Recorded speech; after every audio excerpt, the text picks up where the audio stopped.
Okay, അപ്പോൾ നമ്മൾ ഇന്ന് ഇൻ്റർനാഷണൽ റിലേഷൻ ക്ലാസ് നമ്മൾ ഇന്ന് സ്റ്റാർട്ട് ചെയ്യുകയാണ്. ഇൻ്റർനാഷണൽ റിലേഷൻ അല്ലേ. അപ്പം പലരും മുൻപ് പഠിക്കാത്ത വിഷയങ്ങൾ അല്ലെങ്കിൽ മുമ്പ് പഠിക്കാത്ത കാര്യങ്ങളൊക്കെ ആയിരിക്കും ഇൻ്റർനാഷണൽ റിലേഷനിൽ പൊതുവെ നമ്മൾ മീൻസ് അങ്ങനെ സ്കൂൾ തലത്തിലോ അല്ലെങ്കിൽ കോളേജ് തലത്തിലൊക്കെ അധികം കാണാത്തതുമായി ബന്ധപ്പെട്ട കാര്യങ്ങളൊക്കെ ആയിരിക്കും ഇവിടെ നമ്മൾ പഠിക്കാൻ വേണ്ടി പോകുന്നത്. ഓക്കെ, ഇൻ്റർനാഷണൽ റിലേഷൻ നമുക്കറിയാം, നമ്മുടെ സിലബസിൽ GS2 പേപ്പറിനകത്ത് വരുന്ന ഒന്നാണ് ഇൻ്റർനാഷണൽ റിലേഷൻ എന്ന് പറയുന്നത്. അപ്പം സിലബസ് നമ്മൾ അങ്ങനെ ഇപ്പം ക്ലിയർ ആയിട്ട് നോക്കുന്നില്ല, നമ്മൾ അതിൻ്റെ ഭാഗമായി തന്നെ അങ്ങനെ പഠിച്ച് നമ്മൾ പൊക്കോളും. അതിൻ്റെ ഭാഗമായി നമ്മൾ പറയുകയും ചെയ്തോളും സിലബസിൽ ഇന്ന കാര്യങ്ങളൊക്കെ ഉൾപ്പെടുന്നുണ്ട് എന്ന കാര്യം. നിങ്ങൾക്ക് സിലബസ് ചെക്ക് ചെയ്താലും സിലബസിൽ പറഞ്ഞ കാര്യങ്ങളൊക്കെ നമുക്ക് മനസ്സിലാക്കാം. നമ്മുടെ ഓറിയൻറ്റേഷൻ ക്ലാസ്സിനകത്തും സിലബസ് എക്സ്പ്ലനേഷൻ ക്ലാസ് ഉണ്ടായിരുന്നു. അതിനകത്തും നമ്മൾ IR-മായി ബന്ധപ്പെട്ട കാര്യങ്ങളൊക്കെ സിലബസിൽ എന്തൊക്കെ ഉൾക്കൊള്ളുന്നുണ്ട് എന്ന കാര്യമൊക്കെ നമ്മൾ പറഞ്ഞിട്ടുണ്ടായിരുന്നു. ഓക്കെ, അപ്പോൾ അതുകൊണ്ട് തന്നെ നമ്മൾ ഡയറക്റ്റായിട്ട് നമ്മൾ നമ്മുടെ ക്ലാസ്സിലേക്ക് കടക്കുകയാണ്. അപ്പോൾ ഇൻ്റർനാഷണൽ റിലേഷൻ അല്ലേ, ഇൻ്റർനാഷണൽ റിലേഷൻ. അപ്പോൾ അത് ഇൻട്രൊഡക്ഷൻ ആണ്. നമ്മൾ കുറച്ചധികം നമ്മുടെ ഫോറിൻ ഇൻ്റർനാഷണൽ റിലേഷനുമായി ബന്ധപ്പെട്ട കുറച്ച് ക്ലാസ്സുകളൊക്കെ ഇൻട്രൊഡക്ഷനുമായി ബന്ധപ്പെട്ട് കൊണ്ടുപോകുന്നതായിരിക്കും. ഓക്കെ, സോ അപ്പോൾ അറ്റ് ഫസ്റ്റ് ഓഫ് ഓൾ എന്താണ് ഇൻ്റർനാഷണൽ റിലേഷൻ എന്ന് പറയുന്നത്? എന്തായിരിക്കും ഇൻ്റർനാഷണൽ റിലേഷൻ? എന്താണ് ഇൻ്റർനാഷണൽ റിലേഷൻ എന്ന് പറയുന്നത്? നമുക്കറിയാം, ഇൻ്റർനാഷണൽ റിലേഷൻ എന്ന് പറയുന്ന സമയത്ത് ഒരു രാജ്യത്തിന് വേറെ രാജ്യങ്ങളുമായിട്ടോ അല്ലെങ്കിൽ ഇന്റർനാഷണൽ തലത്തിലുള്ള മറ്റ് ഓർഗനൈസേഷൻസുമായിട്ടോ അല്ലെങ്കിൽ ആ രാജ്യത്തിന് പുറത്തുള്ള മറ്റേതെങ്കിലും എൻറ്റിറ്റിയുമായിട്ടോ ഒക്കെയുള്ള റിലേഷനെയാണ് നമ്മൾ എന്ത് പറയുന്നത്? ഇന്റർനാഷണൽ റിലേഷൻ എന്ന് പറയുന്നത് അല്ലേ. ഒരു രാജ്യത്തിന് വേറെ രാജ്യങ്ങളുമായിട്ടോ അല്ലെങ്കിൽ ഇന്റർനാഷണൽ തലത്തിലുള്ള മറ്റ് ഓർഗനൈസേഷൻസുമായിട്ടോ അല്ലെങ്കിൽ ഇന്റർനാഷണൽ തലത്തിൽ, അതായത് ആ രാജ്യത്തിന് പുറത്തുള്ള മറ്റേതെങ്കിലും പ്രൈവറ്റ് എൻറ്റിറ്റിയുമായിട്ടോ അല്ലെങ്കിൽ ബിസിനസ് എസ്റ്റാബ്ലിഷ്മെന്റുമായിട്ടോ ഒക്കെ ആയിട്ടുള്ള റിലേഷനെ നമുക്കെന്ത് പറയാൻ വേണ്ടി പറ്റും? ഇന്റർനാഷണൽ റിലേഷൻ എന്ന് പറയാൻ വേണ്ടി പറ്റും. സോ അതാണ് ഇന്റർനാഷണൽ റിലേഷൻ എന്ന് പറയുന്നത്. അപ്പോൾ അതാണ് ഇന്റർനാഷണൽ റിലേഷൻ എങ്കിൽ പിന്നെ എന്താണ് ഫോറിൻ പോളിസി എന്ന് പറയുന്നത്? അപ്പോൾ ഇന്റർനാഷണൽ റിലേഷൻ എന്താ നമ്മൾ കണ്ടു. അങ്ങനെയാണെങ്കിൽ എന്താണ് foreign policy? Okay, international relation നമ്മൾ എന്താ പറഞ്ഞത്? ഒരു രാജ്യത്തിന് വേറെ രാജ്യങ്ങളുമായിട്ടോ അല്ലെങ്കിൽ ഇന്റർനാഷണൽ ഓർഗനൈസേഷൻസുമായിട്ടോ ഒക്കെയുള്ള ബന്ധത്തെയാണ് നമ്മൾ എന്ത് പറയുന്നത്? ഇന്റർനാഷണൽ റിലേഷൻ എന്ന് പറയുന്നത്. അങ്ങനെയാണെങ്കിൽ എന്തായിരിക്കും ഫോറിൻ പോളിസി എന്ന് പറയുന്നത്? നമുക്കറിയാം, ഇന്റർനാഷണൽ റിലേഷൻ എന്താണെന്ന് കണ്ടിട്ടുണ്ടെങ്കിൽ ഫോറിൻ പോളിസി എന്ന് പറഞ്ഞു കഴിഞ്ഞാൽ ആ ഇന്റർനാഷണൽ റിലേഷൻ എങ്ങനെയാണ് മുന്നോട്ട് കൊണ്ടുപോവേണ്ടത് എന്ന് തീരുമാനിക്കുന്നതുമായി ബന്ധപ്പെട്ട നയങ്ങളെ, പോളിസികളെയാണ് നമ്മൾ എന്ത് പറയുന്നത്? ഫോറിൻ പോളിസി എന്ന് പറയുന്നത്. ഒരു രാജ്യത്തിന് വേറെ രാജ്യവുമായിട്ടുള്ള ബന്ധം തീരുമാനിക്കുന്ന നയങ്ങളെ, പോളിസികളെ നമുക്ക് എന്ത് പറയാം? ഫോറിൻ പോളിസി എന്ന് പറയാം. അപ്പോൾ ഇന്റർനാഷണൽ റിലേഷൻ, ഒരു രാജ്യത്തിന്റെ ഇന്റർനാഷണൽ റിലേഷൻസ് അത് ഓരോ രാജ്യങ്ങളായിട്ടും ഡിഫറെൻ്റ് ആയിരിക്കും, ഓരോ ഓർഗനൈസേഷൻസുമായി ഡിഫറെൻ്റ് ആയിരിക്കും, അത് പല സമയത്ത് പലതായിരിക്കാം. അപ്പോൾ ഓരോ സമയത്തും ഒരു രാജ്യത്തിന്റെ ഇന്റർനാഷണൽ റിലേഷൻ തീരുമാനിക്കുന്ന പോളിസികളെ നമുക്ക് എന്ത് പറയാൻ വേണ്ടി പറ്റും? ഫോറിൻ പോളിസി എന്ന് പറയാൻ വേണ്ടി പറ്റും. നോക്കിക്കേ, foreign policy is A national strategy for how it interact with each other countries, international organisation and non state actors. മറ്റു രാജ്യങ്ങളുമായിട്ടോ ഇന്റർനാഷണൽ ഓർഗനൈസേഷൻസുമായിട്ടോ നോൺ സ്റ്റേറ്റ് ആയിട്ടുള്ള മറ്റ് ആക്ടേഴ്സുമായിട്ടോ ഒക്കെ ഒരു രാജ്യം അതിൻ്റെ സ്ട്രാറ്റജി, ഒരു രാജ്യം അതിൻ്റെ ബന്ധം തീരുമാനിക്കുന്നത് എങ്ങനെയൊക്കെയാണ് എന്ന് പറയുന്ന പോളിസിയെ നമ്മൾ ഫോറിൻ പോളിസി എന്ന് പറയുന്നത്.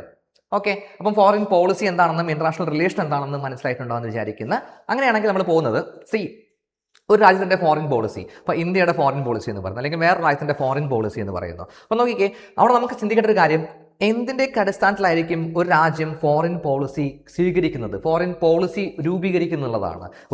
ഒരു രാജ്യം ആ രാജ്യത്തിൻ്റെ വേറൊരു രാജ്യവുമായിട്ടുള്ള ബന്ധം തീരുമാനിക്കുന്നതുമായി ബന്ധപ്പെട്ട പോളിസി, ആ പോളിസി എങ്ങനെയൊക്കെ ആയിരിക്കും അല്ലെങ്കിൽ എന്തിൻ്റെയൊക്കെ അടിസ്ഥാനത്തിലാണ് തീരുമാനിക്കുന്നത്?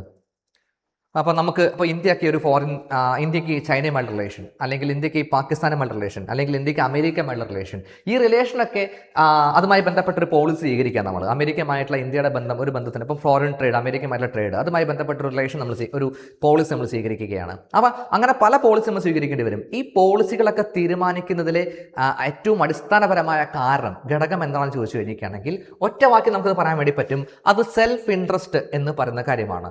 നാഷണൽ ഇൻട്രസ്റ്റ് അല്ലെങ്കിൽ സെൽഫ് ഇൻട്രസ്റ്റ് എന്ന് പറയുന്ന കാര്യമാണ്. നോക്കിക്കേ, ഒരു രാജ്യം വേറെ രാജ്യവുമായിട്ടുള്ള ബന്ധത്തിനെ തീരുമാനിക്കുന്ന കാര്യത്തിൽ മറ്റ് പല ഘടകങ്ങൾ, അതിൽ ഫ്രണ്ട്ഷിപ്പ്, അതുപോലെ മോറൽ സ്റ്റാൻഡ്, അത്തരമുള്ള പല കാര്യങ്ങളും നമുക്ക് സർഫസിൽ ഫീൽ ചെയ്തേക്കാം. പക്ഷെ ഒരു കാര്യം ഉറപ്പാണ്, എന്തൊക്കെ കാരണങ്ങൾ കൊണ്ടാണ് ഒരു രാജ്യം വേറെ രാജ്യമായിട്ടുള്ള ബന്ധം തീരുമാനിക്കുന്നതെങ്കിലും അതിനെല്ലാം അടിസ്ഥാനപരമായിട്ട് മാറുന്നത് സെൽഫ് ഇൻട്രസ്റ്റ് എന്ന് പറയുന്ന ഏറ്റവും ബേസിക് കാര്യം മാത്രമാണ്.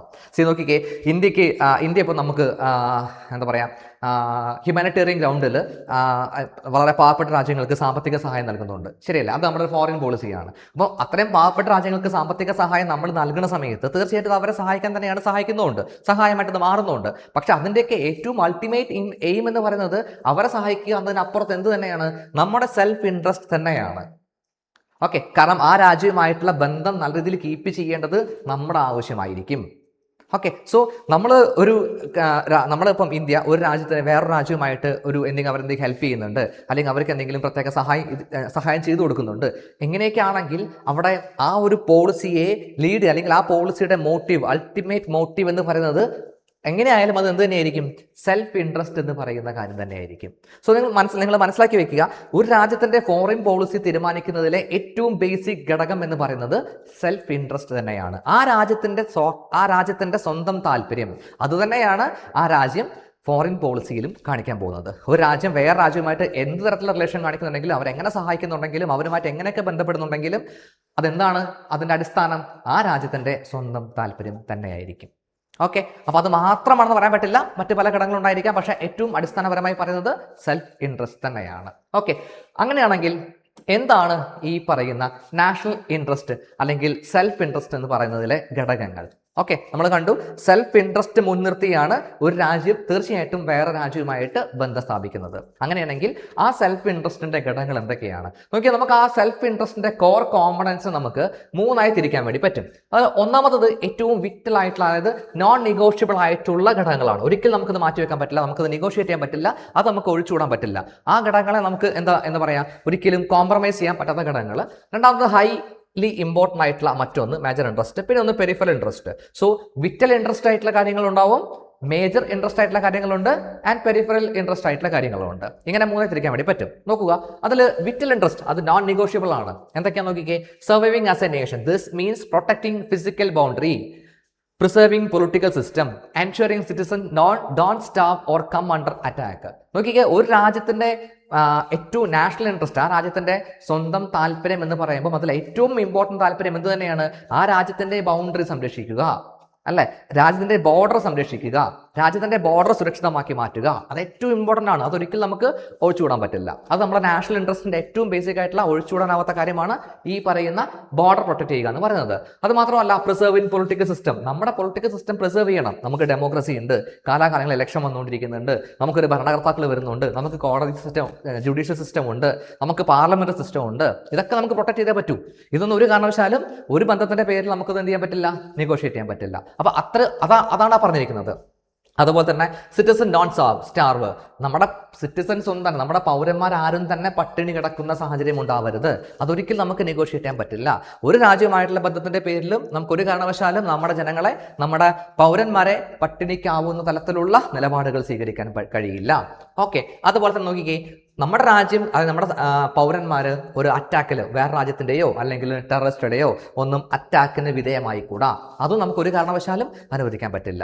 അപ്പം നോക്കിക്കേ, നമ്മുടെ നാഷണൽ ഇൻട്രസ്റ്റ്, സ്വന്തം താല്പര്യം എന്ന് പറയുമ്പം ഒരു രാജ്യത്തിൻ്റെ, അപ്പം ഞാൻ പറയുന്നതെല്ലാം ഇന്ത്യ ബേസ് ചെയ്തുകൊണ്ടാണ്. പക്ഷേ അതിനർത്ഥം ഇന്ത്യ മാത്രമല്ല, ഏത് രാജ്യമായാലും ശരി, അതിൻ്റെ നാഷണൽ ഇൻട്രസ്റ്റിൽ ഇമ്പോർട്ടൻ്റ് ഘടകം, വിറ്റൽ ഇൻട്രസ്റ്റ് ആയി വരുന്നത് എന്തൊക്കെ തന്നെയാണ്? ആ രാജ്യത്തിൻ്റെ ബൗണ്ടറി സംരക്ഷിക്കുക. അതൊരിക്കലും ഒരു ഇന്റർനാഷണൽ റിലേഷൻ്റെ പേരിലും നമുക്കത് കോംപ്രമൈസ് ചെയ്യാൻ പറ്റില്ല. അതേപോലെ തന്നെ ആ രാജ്യത്തിൻ്റെ പൊളിറ്റിക്കൽ സിസ്റ്റംസ് നമ്മൾ കണ്ടു. ഇപ്പോൾ ഇന്ത്യ ആണെങ്കിൽ ഡെമോക്രസി ഉണ്ട്, ജുഡീഷ്യറി ഉണ്ട്, പാർലമെന്റ് ഉണ്ട്, പാർലമെന്റ് സിസ്റ്റം വർക്ക് ചെയ്യുന്നുണ്ട്. ഇതൊന്നും ഒരു കാരണവശാലും നമുക്ക് കോംപ്രമൈസ് ചെയ്യാൻ പറ്റില്ല. അതുപോലെ സിറ്റിസൺ, ആ രാജ്യത്തിൻ്റെ പൗരന്മാർ ഒരിക്കലും പട്ടിണി കിടക്കുന്ന സാഹചര്യം ഉണ്ടാകാൻ പാടില്ല. ആ പൗരന്മാർ ഒരു കാരണവശാലും വേറെ രാജ്യത്തിൻ്റെ അറ്റാക്കോ അല്ലെങ്കിൽ ഒരു തരത്തിലുള്ള അറ്റാക്കിനും വിധേയമാകാൻ പാടില്ല. അവർക്ക് സ്വസ്ഥമായിട്ട് ജീവിക്കാൻ കഴിയണം. അപ്പോൾ ഇതൊക്കെയാണ് നാഷണൽ ഇൻട്രസ്റ്റിലെ ഏറ്റവും ഇമ്പോർട്ടൻ്റ് ആയിട്ടുള്ള, ഒരിക്കലും നെഗോഷിയേറ്റ് ചെയ്യാൻ പറ്റാത്ത, ഒരു ബന്ധത്തിന്റെ പേരിലും ഒരു രാജ്യവുമായിട്ടുള്ള ഇന്റർനാഷണൽ റിലേഷന്റെ പേരിലും നെഗോഷിയേറ്റ് ചെയ്യാൻ പറ്റാത്ത ഇൻട്രസ്റ്റ് ആണ് ഈ പറഞ്ഞിരിക്കുന്ന കാര്യങ്ങൾ. ഓക്കെ, നെക്സ്റ്റ് നോക്കിക്കേ, നെക്സ്റ്റ് മേജർ ഇൻട്രസ്റ്റ് ആണ്, ഹൈലി ഇമ്പോർട്ടൻ്റ് ആയിട്ടുള്ള കാര്യങ്ങളാണ്. അതാണ് എക്കണോമിക് വെൽബീയിങ് എന്ന് പറയുന്നത്. ആ രാജ്യത്തിന്റെ സാമ്പത്തിക വശങ്ങൾ അല്ലെങ്കിൽ സാമ്പത്തിക പുരോഗതി ഉറപ്പുവരുത്തേണ്ടതുണ്ട്, അല്ലെ? ഇപ്പൊ നമുക്ക് ഇന്ത്യ എടുത്ത് പറയുകയാണെങ്കിൽ ഇന്ത്യയിലെ ജനങ്ങളുടെ സാമ്പത്തിക പുരോഗതി ഉറപ്പുവരുത്തുക എന്ന് പറയുന്നത് സ്വാഭാവികമായിട്ടും എന്ത് തന്നെയാണ്? മേജർ ഇൻട്രസ്റ്റ് തന്നെയാണ്. ഓക്കെ, അത് വളരെ ഇമ്പോർട്ടൻ്റ് ആയിട്ടുള്ള കാര്യമാണ്. ഓക്കെ ആണല്ലോ? അപ്പം മേജർ ഇൻട്രസ്റ്റ് എന്ന് പറയുമ്പോൾ ഏറ്റവും ഇമ്പോർട്ടൻ്റ് തന്നെയാണ് എക്കണോമിക് വെൽബീയിങ് ആണ്. അപ്പോൾ അവിടെ എന്തൊക്കെ ചെയ്യേണ്ടതുണ്ട് നമുക്ക് നോക്കിക്കേ. നമുക്ക് നമ്മുടെ സെക്യൂർ ട്രേഡ് റൂട്ട് സെക്യൂർ ചെയ്യേണ്ടതുണ്ട് അല്ലേ. നമുക്ക് ഇന്ന ഓയിൽ കിട്ടുന്നത് ഇന്ന രാജ്യങ്ങളിൽ നിന്നാണെന്നുണ്ടെങ്കിൽ തീർച്ചയായിട്ടും അത് നമുക്ക് ഉറപ്പുവരുത്തണം. ആ രാജ്യമായിട്ടുള്ള ബന്ധം നമുക്ക് പല വിട്ടുവീഴ്ചകളും വരുത്തിക്കൊണ്ട് നമുക്ക് ചിലപ്പോൾ എന്ത് ചെയ്യേണ്ടതാക്കാം, കീപ്പ് ചെയ്യേണ്ടി വന്നേക്കാം. അതുപോലെ ട്രേഡ് റൂട്ടുകൾ ചിലപ്പോൾ നമുക്കിപ്പം നിങ്ങൾ കണ്ടു ഹോർമോസ് കടലിൽ കടക്കുന്ന സമയത്ത് നമുക്ക് നമ്മുടെ ട്രേഡ് ബുദ്ധിമുട്ടായിട്ട് മാറുന്നുണ്ട്. അപ്പോൾ അത് നമുക്ക് ഇറാനുമായിട്ട് നെഗോഷിയേറ്റ് ചെയ്യാൻ പറ്റണം. ഓക്കെ, അങ്ങനെയൊക്കെ നമുക്ക് എന്ത് ചെയ്യാൻ പറ്റണം, ട്രേഡ് റൂട്ട് നമുക്ക് പ്രൊട്ടക്ട് ചെയ്യേണ്ടതുണ്ട്, കാരണം നമ്മുടെ എക്കണോമിക് വെൽബീങ്ങിന് വേണ്ടിയിട്ട്. അതുപോലെ പ്രൊഡക്റ്റിംഗ് സപ്ലൈ സപ്ലൈ ചെയിനൊക്കെ നമുക്ക് പ്രൊട്ടക്ട് ചെയ്യേണ്ടതുണ്ട്. Protecting supply chain, oil, semi conductor, food, ഇതിൻ്റെയൊക്കെ സപ്ലൈ ചെയിൻ ഇതൊക്കെ എവിടെ നിന്നാണ് കിട്ടുന്നത്, അതൊക്കെ നമുക്ക് ഇന്റർനാഷണൽ റിലേഷനിലൂടെ ആ രാജ്യങ്ങളുമായിട്ടുള്ള ബന്ധം കീപ്പ് ചെയ്യുന്നതിലൂടെ, ബന്ധം നിലനിർത്തുന്നതിലൂടെ നമുക്ക് അതൊക്കെ ഉറപ്പാക്കും, അതായത് അതൊക്കെ കൺഫേം ആക്കി ഉറപ്പാക്കി വെക്കേണ്ടതുണ്ട്. അപ്പോൾ ഈ പറഞ്ഞ ഇതൊക്കെ മേജർ ഇൻട്രസ്റ്റ് ആണ് അല്ലേ, എക്കണോമിക് വെൽബീയിങ്. അപ്പോൾ ജനങ്ങൾ സുരക്ഷിതമായിട്ടും നിലനിൽക്കണം, അവിടെ ഭരണ സംവിധാനങ്ങൾ ഉണ്ടായിരിക്കണം, അത് ഉറപ്പാണ്, മാറ്റാൻ പറ്റില്ല. എങ്കിൽ പിന്നെ അടുത്ത് വരുന്നത് എന്ത് തന്നെയാണ്, നാഷണൽ ഇൻട്രസ്റ്റ് എന്ന് പറയുമ്പം ആ രാജ്യത്തിന്റെ എക്കണോമിക് വെൽബീയിങ് ഉറപ്പുവരുത്തണം. അതിന് ഇന്റർനാഷണൽ റിലേഷനിലൂടെ നമ്മൾ എന്തൊക്കെ ചെയ്യണം, ട്രേഡ് റൂട്ട് ഉറപ്പുവരുത്തണം, അതുപോലെ സപ്ലൈ ചെയിൻ ഉറപ്പുവരുത്തണം, ഫുഡും ഇതൊക്കെ നമുക്ക് ഈ രാജ്യത്ത് നിന്ന് കിട്ടിയിട്ടില്ലെങ്കിൽ വേറെ രാജ്യവുമായി ബന്ധം നിലനിർത്തിക്കൊണ്ട് അവിടെ നിന്ന് ഉറപ്പുവരുത്തണം. അപ്പോൾ നമുക്ക് ഈ വഴി നമുക്ക് ട്രേഡ് റൂട്ട് നമുക്ക് നമ്മളെ സപ്ലൈ നമുക്ക് കൊണ്ടുവരാൻ പറ്റുന്നില്ല എങ്കിൽ വേറെ രാജ്യത്തിൻ്റെ അകത്തുകൂടി നമുക്ക്, അല്ലെങ്കിൽ അവരുമായി ബന്ധപ്പെട്ടുകൊണ്ട് അവരുമായിട്ടുള്ള ബന്ധത്തിലൂടെ നമുക്ക് അവർ വഴി നമുക്ക് അത് സപ്ലൈ കിട്ടണം. സോ അങ്ങനെയൊക്കെ സപ്ലൈ ചെയിനും ഇതൊക്കെ നമുക്ക് ഉറപ്പുവരുത്തേണ്ടതുണ്ട്. അത് നമ്മൾ നാഷണൽ ഇൻട്രസ്റ്റിൻ്റെ ബേസിക് ആയിട്ടുള്ള ഘടകമാണ്. എല്ലാ രാജ്യത്തിൻ്റെയും നാഷണൽ ഇൻട്രസ്റ്റിൻ്റെ ബേസിക് ആയിട്ടുള്ള ഘടകമാണ്. അതുപോലെ പെരിഫറൽ ഇൻട്രസ്റ്റ് എന്ന് പറയാം. ഇത് പെരിഫറൽ ആയിട്ടുള്ള കാര്യമാണ്. ഇത് ഫോറിൻ പോളിസിയിൽ നമ്മൾ മുന്നോട്ട് വയ്ക്കുന്ന ചില കാര്യങ്ങളാണ്. അത് നമുക്ക് പരമാവധി വിട്ടുവീഴ്ച വരുത്താൻ പറ്റിയേക്കാം. നോക്കിക്കേ, ഡെമോക്രസി, ഹ്യൂമൻ റൈറ്റ്, ഗ്ലോബൽ എൻവയോൺമെന്റൽ സ്റ്റാൻഡേർഡ്, ഇതൊക്കെ നമുക്ക് എന്ത് ചെയ്യാം, ഇതൊക്കെ നമുക്ക് ഉണ്ടെന്ന് പറയാം. പക്ഷേ പല കാര്യങ്ങൾക്ക് വേണ്ടിയിട്ട് നമുക്ക് ഇതൊക്കെ നെഗോഷിയേറ്റ് ചെയ്യാൻ നമ്മൾ തയ്യാറായേക്കാം. നോക്കിക്കേ, ഡെമോക്രസി എന്ന് പറയുന്നത് നമ്മുടെ വാല്യൂ ആയി നമ്മൾ നമ്മുടെ ഫോറിൻ പോളിസിയിൽ കാണുന്നുണ്ട്. നമുക്ക് ഡെമോക്രസി ഉണ്ടെന്ന് മാത്രമല്ല, ഡെമോക്രാറ്റിക് ആയിട്ടുള്ള രാജ്യങ്ങളുമായിട്ടേ നമ്മൾ നല്ല രീതിയിൽ ബന്ധം സ്ഥാപിക്കൂ എന്നുള്ളത് നമ്മുടെ ഫോറിൻ പോളിസിയിലെ ഒരു ഭാഗമാണ്. ഓക്കെ, പക്ഷേ അത് നമ്മളെ ഇൻട്രസ്റ്റ് ആണ്. നമുക്ക് ഡെമോക്രാറ്റിക് ആയിട്ടുള്ള രാജ്യങ്ങൾ, ആ ഇൻട്രസ്റ്റ് എന്തുകൊണ്ടാണ്, നമ്മൾ അത്രയും മോറൽ ആയിട്ടുള്ള കാര്യം, മോറൽ വ്യൂ കാത്തു സൂക്ഷിക്കുന്നത് കൊണ്ടാണ്. ഒരു ഏകാധിപത്യ രാജ്യത്തെ നമ്മൾ സപ്പോർട്ട് ചെയ്യുന്നില്ല. എന്തുകൊണ്ടാണ്, നമ്മുടെ മൊറാലിറ്റി അത് അനുവദിക്കുന്നില്ല. നമ്മൾ സപ്പോർട്ട് ചെയ്യുന്നത് എന്തിനാണ്, ഡെമോക്രസിയാണ്. സോ നമ്മുടെ ഫോറിൻ പോളിസി അതുകൊണ്ട് തന്നെ ഡെമോക്രാറ്റിക് രാജ്യങ്ങളുമായിട്ടായിരിക്കും നമ്മൾ കൂടുതൽ ബന്ധം സ്ഥാപിക്കുക. അവിടെ ഡെമോക്രസി ഇല്ല എങ്കിൽ അവരുമായിട്ട് അടുക്കാൻ നമ്മൾ വിമുഖത കാണിക്കുന്നുണ്ട്. ഓക്കെ, അത് അതുപോലെ തന്നെ എന്താ പറയുക, എൻവയോൺമെന്റൽ സ്റ്റാൻഡേർഡൊക്കെ കീപ്പ് ചെയ്യണം. ഇതൊക്കെ നമ്മുടെ ഫോറിൻ പോളിസിയിലുണ്ട്, അവരും അതൊക്കെ ചെയ്യണം നമ്മൾ വിചാരിക്കുന്നു. പക്ഷേ ഇതൊക്കെ പെരിഫറലാണ്. കാരണം ഡെമോക്രാറ്റിക് രാജ്യങ്ങളുമായിട്ട് മാത്രമേ നമ്മൾ നമ്മുടെ ഫോറിൻ റിലേഷൻ അല്ലെങ്കിൽ നമ്മൾ ബന്ധം സ്ഥാപിക്കൂ എന്ന് പറയുമ്പോൾ പലപ്പോഴും നമുക്കത് വിട്ടുവീഴ്ച വരുത്തേണ്ടി വന്നേക്കാം അല്ലേ. നമ്മുടെ എക്സാമ്പിൾ എടുക്കുകയാണെങ്കിൽ നമ്മുടെ അഫ്ഗാനിസ്ഥാൻ അതുകൊണ്ട് തന്നെ ഡെമോക്രസി ഇല്ല അല്ലെ, താലിബാനാണ് ഭരിക്കുന്നത്. സോ നമ്മുടെ പഴയ ഫോറിൻ പോളിസി പ്രകാരം നമ്മൾ അഫ്ഗാനിസ്ഥാനുമായിട്ടുള്ള ബന്ധം നമ്മൾ താലിബാൻ നമ്മൾ അവിടുത്തെ ഭരണാധികാരികളായിട്ട് അംഗീകരിച്ചിട്ടില്ല. ദാറ്റ് മീൻസ് താലിബാൻ ഭരിക്കുന്നിടത്തോളം കാലം നമ്മൾ അഫ്ഗാനിസ്ഥാനുമായിട്ട് ബന്ധം സ്ഥാപിക്കാൻ തയ്യാറല്ല. കാരണം എന്താണ്, നമ്മുടെ ഫോറിൻ പോളിസിയിൽ ഡെമോക്രസി ഇമ്പോർട്ടൻ്റ് ആണ്.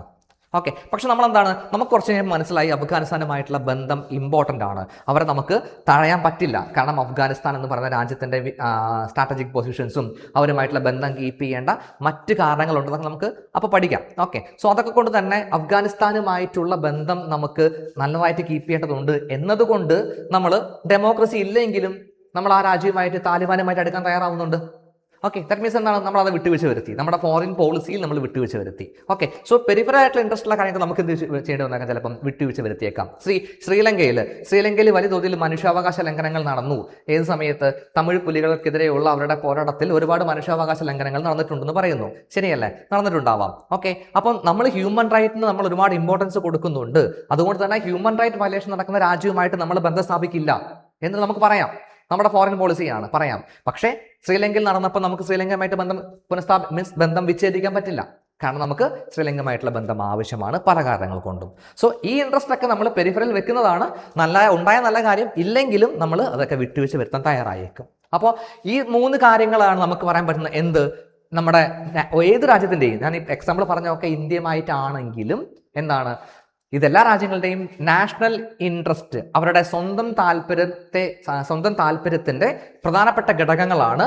വിറ്റൽ ഇൻട്രസ്റ്റ് ആയിട്ട് വരുന്ന ഇത്രയും കാര്യങ്ങൾ, വൈറ്റൽ ഇൻട്രസ്റ്റ് ആയിട്ട് ഇത്രയും കാര്യങ്ങൾ, മേജർ ഇൻട്രസ്റ്റ് ആയിട്ട് വരുന്ന നമ്മുടെ ഈ എക്കണോമിക് വെൽബീയിങ്ങും, പെരിഫറൽ ഇൻട്രസ്റ്റ് ആയിട്ട് വരുന്ന ഇത്രയും കാര്യങ്ങളും, ഇതൊക്കെ എല്ലാ രാജ്യങ്ങളുടെയും നാഷണൽ ഇൻട്രസ്റ്റ്, സ്വന്തം താല്പര്യം എന്ന് പറയുമ്പോൾ അതിനകത്ത് ഉൾപ്പെടുന്ന ആ സ്വന്തം താല്പര്യം എന്തൊക്കെയാണ് എന്ന് ഉൾപ്പെടുന്ന ഇമ്പോർട്ടൻ്റ് ആയിട്ടുള്ള ഘടകങ്ങളാണ്.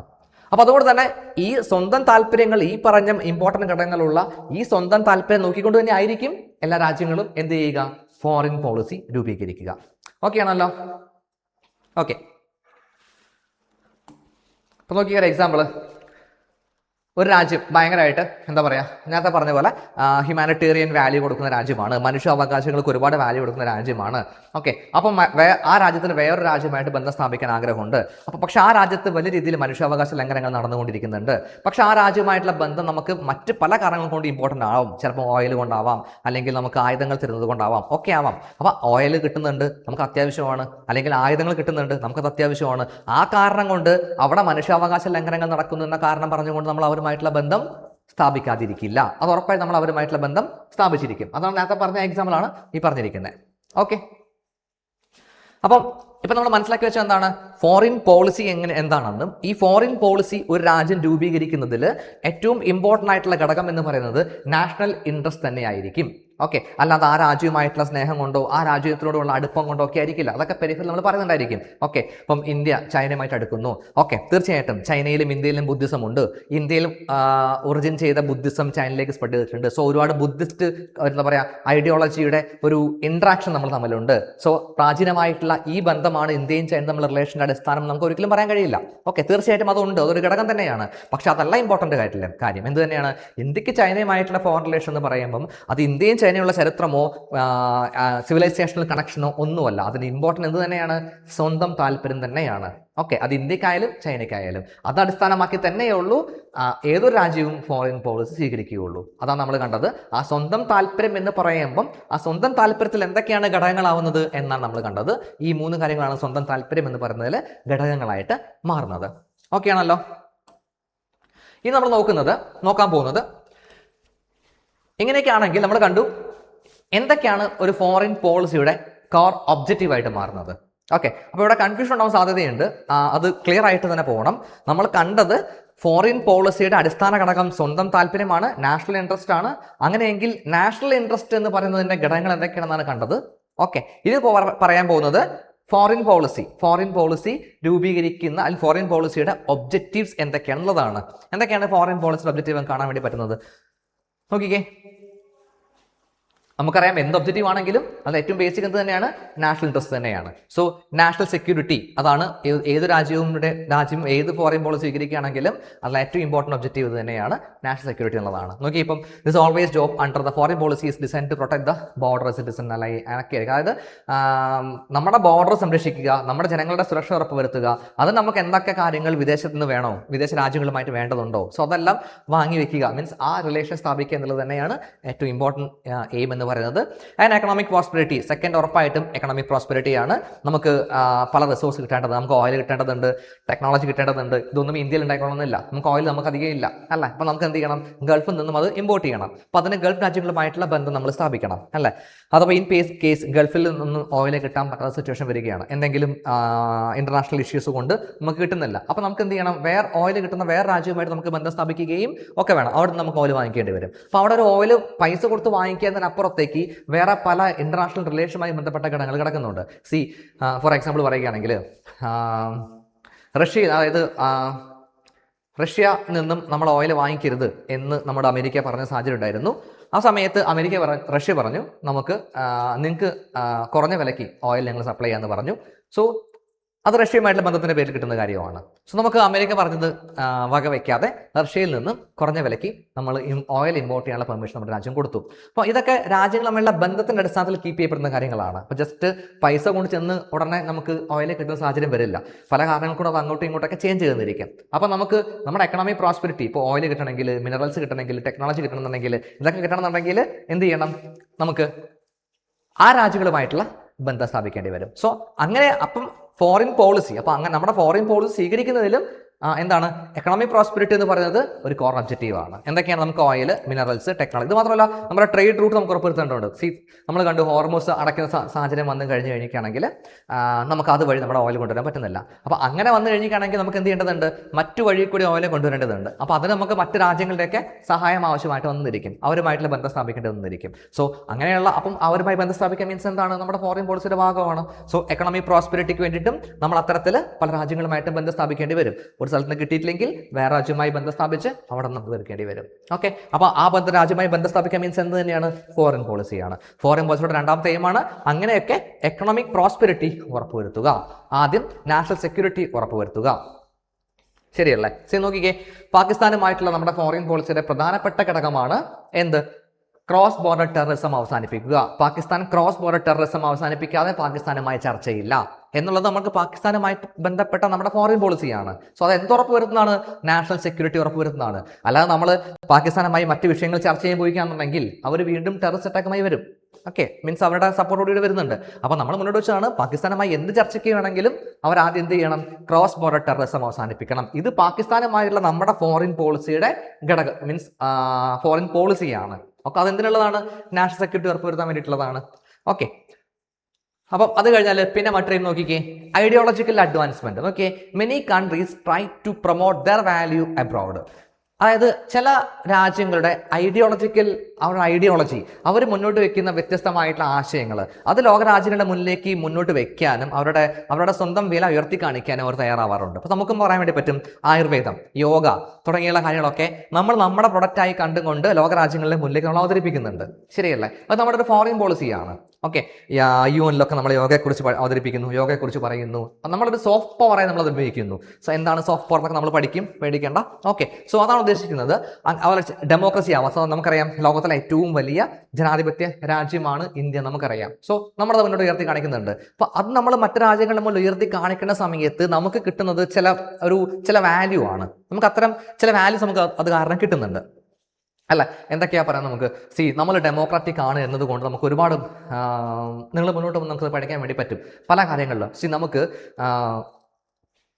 നമുക്ക് യുറേനിയം പോലുള്ള ആണവ ഇന്ധനങ്ങൾ നമ്മൾ NPT എന്ന് പറയുന്ന ഒരു ട്രീറ്റിയിൽ ഒപ്പുവെക്കാതെ നമുക്ക് കിട്ടുന്നുണ്ട്. അതൊക്കെ നമ്മൾ മുന്നോട്ട് പഠിക്കും, ജസ്റ്റ് പറയുന്നുള്ളൂ. അപ്പം നോർമലി NPTയിൽ ഒപ്പുവെച്ച രാജ്യങ്ങൾക്ക് മാത്രമേ ഈ ആണവ ഇന്ധനങ്ങൾ വിതരണം ചെയ്യുന്ന ഗ്രൂപ്പ് ഈ ആണവ ഇന്ധനം വിതരണം ചെയ്യുകയുള്ളൂ. പക്ഷേ ഇന്ത്യക്ക് NPTയിൽ ഒപ്പുവെക്കാതെയും അവരെന്ത് ചെയ്യുന്നുണ്ട്? ആണവ ഇന്ധനം തരുന്നുണ്ട്. അതിന് കാരണം ഇന്ത്യ പല റീസൺസ് അതിനുണ്ട്. പക്ഷേ അതിന് ബേസിക്കലി നമുക്ക് പറയാൻ പറ്റുന്ന ഒരു കാര്യം, ഇന്ത്യ ഒരു ആണവ രാജ്യമാണെങ്കിലും ഹൈലി റെസ്പോൺസിബിൾ ആയിട്ടുള്ള രാജ്യമാണ്. അതിലൊരു ഘടകം നമ്മൾ ഡെമോക്രാറ്റിക് ആണ് എന്നുള്ളത് തന്നെയാണ്. ഓക്കെ, നമ്മൾ ഡെമോക്രാറ്റിക് ആണ്. നമ്മുടെ ആണവ ആയുധങ്ങളൊക്കെ പട്ടാളത്തിന്റെ കയ്യിലല്ല, മറിച്ച് ഡെമോക്രാറ്റിക്കലി എലക്ട് ചെയ്യപ്പെട്ട അധികാരികളുടെ കയ്യിലാണുള്ളത്. സോ ഡെമോക്രസി ആണ് നമ്മൾ, അതുകൊണ്ട് നമ്മളെ വിശ്വസിക്കാം. സോ നമ്മൾ ഡെമോക്രാറ്റിക് ആണ്. നമ്മുടെ ഡെമോക്രസി എന്ന് പറയുന്നത് സക്സസ് ആണ്. ദാറ്റ് മീൻസ് സ്വാതന്ത്ര്യം കിട്ടി ഇത്രയും കാലവും ഇടയ്ക്കുണ്ടായ ഒരു എമർജൻസി പീരീഡ് ഒഴിച്ചു നിർത്തി കഴിഞ്ഞാൽ നമ്മളുടെ ഡെമോക്രസിക്ക് ഇതുവരെ ഒരു ചേഞ്ച് വന്നിട്ടില്ല. എന്തൊക്കെ കാര്യങ്ങൾ മാറി മറിഞ്ഞു വന്നാലും ഇവിടെ കൃത്യമായിട്ട് ഇലക്ഷൻ നടക്കുന്നുണ്ട്, കൃത്യമായ ഭരണാധികാരി അധികാരത്തിൽ കയറുന്നുണ്ട്. 5 വർഷം കഴിയുമ്പോൾ അവർ ഇറങ്ങുന്നുണ്ട്, പുതിയ ഇലക്ഷൻ നടക്കുന്നു, പുതിയ ഗവൺമെന്റ് വരുന്നു. സോ ഇത്രയും കാലമായിട്ട് ഡെമോക്രസി കീപ്പ് ചെയ്യാൻ നമുക്ക് പറ്റിയെന്ന് നമുക്ക് ലോകത്തിന്റെ മുന്നിലേക്ക് വെക്കാം. അങ്ങനെ വെക്കുമ്പം നമ്മൾ റെസ്പോൺസിബിൾ കൺട്രിയാണ് എന്നുള്ള ഒരു ബോധം അവർക്കുണ്ടാവുകയും നമുക്ക് പല ബെനിഫിറ്റ്സ് ആണ് നമുക്ക് അവരിൽ നിന്നും കിട്ടുകയും ചെയ്യും. ഓക്കെ, ഞാൻ ഈ പറഞ്ഞ NPT ഒപ്പുവെക്കാതെ നമുക്ക് ആണവ ഇന്ധനം കിട്ടുന്നതിന് ഒരു റീസൺ നമ്മൾ ക്ലിയർ ഡെമോക്രസിയാണ് എന്നുള്ളത് തന്നെയാണ്. ഓക്കെ, അപ്പോൾ അങ്ങനെ എല്ലാ രാജ്യങ്ങളും പല കാര്യങ്ങളും മുന്നോട്ട് വെക്കുന്നുണ്ട്. ഓക്കെ, അപ്പോൾ അത് എന്താണ്? ഫോറിൻ പോളിസിയുടെ ഒരു ഒബ്ജക്റ്റീവാണ്. ഇത്തരം എന്തെങ്കിലും നമുക്കുണ്ടെങ്കിൽ അതൊക്കെ നമ്മൾ മുന്നോട്ട് വെക്കുക എന്നുള്ളത് നമുക്കത് ഗുണം ചെയ്യും. അതുകൊണ്ട് തന്നെയാണ്. ഓക്കെ, അതുപോലെ ഗ്ലോബൽ സ്റ്റാറ്റസ് ആൻഡ് ഇൻഫ്ലുവൻസ്. നോക്കിക്കേ, ഗ്ലോബൽ സ്റ്റാറ്റസും നോക്കിയേ ബിൽഡിംഗ് പെർസ്പെക്റ്റീവ്, അതായത് നമ്മുടെ റീജിയനിലോ അല്ലെങ്കിൽ ഗ്ലോബൽ ലെവലിലോ നമ്മുടെ സ്റ്റാറ്റസ് ഉയർത്തി കാണിക്കാൻ എന്തൊക്കെ നമുക്ക് പറയാൻ പറ്റുമോ അതൊക്കെ നമ്മൾ പറയാൻ സാധിക്കാറുണ്ട്. നമ്മളെന്നല്ല ഏത് രാജ്യവും പറയും. ഓക്കെ, നേരത്തെ പറഞ്ഞ പോലെ തന്നെ നമ്മുടെ സോഫ്റ്റ് പവേഴ്സ് ആയിട്ടുള്ള യോഗ, അതുപോലെ കൾച്ചറൽ ആയിട്ടുള്ള കാര്യങ്ങൾ, ഇതൊക്കെ ഉയർത്തി കാണിച്ചുകൊണ്ട് നമ്മൾ എന്ത് ചെയ്യാറുണ്ട്? റീജിയണലോ അല്ലെങ്കിൽ ഗ്ലോബൽ ലെവലോ പലപ്പോഴും പല കാര്യങ്ങൾക്കും ഇൻഫ്ലുവൻസ് ചെയ്യാറുണ്ട്. ഓക്കെ, നമ്മുടെ പല സോഫ്റ്റ് പവേഴ്സും, ഇപ്പോൾ ഉദാഹരണത്തിന് ക്രിക്കറ്റ് അല്ലേ, ഇപ്പോൾ ഇന്ത്യൻ ക്രിക്കറ്റ് ടീം എന്ന് പറയുന്ന നമ്മുടെ ക്രിക്കറ്റ് ടീം അത് നമുക്കൊരു സോഫ്റ്റ് പവർ ആണ്. കാരണം അത് വെച്ച് നമുക്ക് പലപ്പോഴും പല വിഷയങ്ങളിലും വിലപേശാൻ സാധിക്കാറുണ്ട് നമ്മുടെ ക്രിക്കറ്റുമായി ബന്ധപ്പെട്ട. കാരണം നമ്മൾ ക്രിക്കറ്റിൽ ഒരു പവറാണ്. ദാറ്റ് മീൻസ് നമുക്ക് ആ ഒരു പവർ നമുക്കുണ്ട്. അതുകൊണ്ട് തന്നെ അത് നമുക്ക് പല മേഖലയിലും നമുക്ക് ഇൻഫ്ലുവൻസ് ചെയ്യാൻ സാധിക്കാറുണ്ട്. ഓക്കെ, അപ്പോൾ അത് ഒരു സോഫ്റ്റ് പവർ ആണ് നമുക്ക്.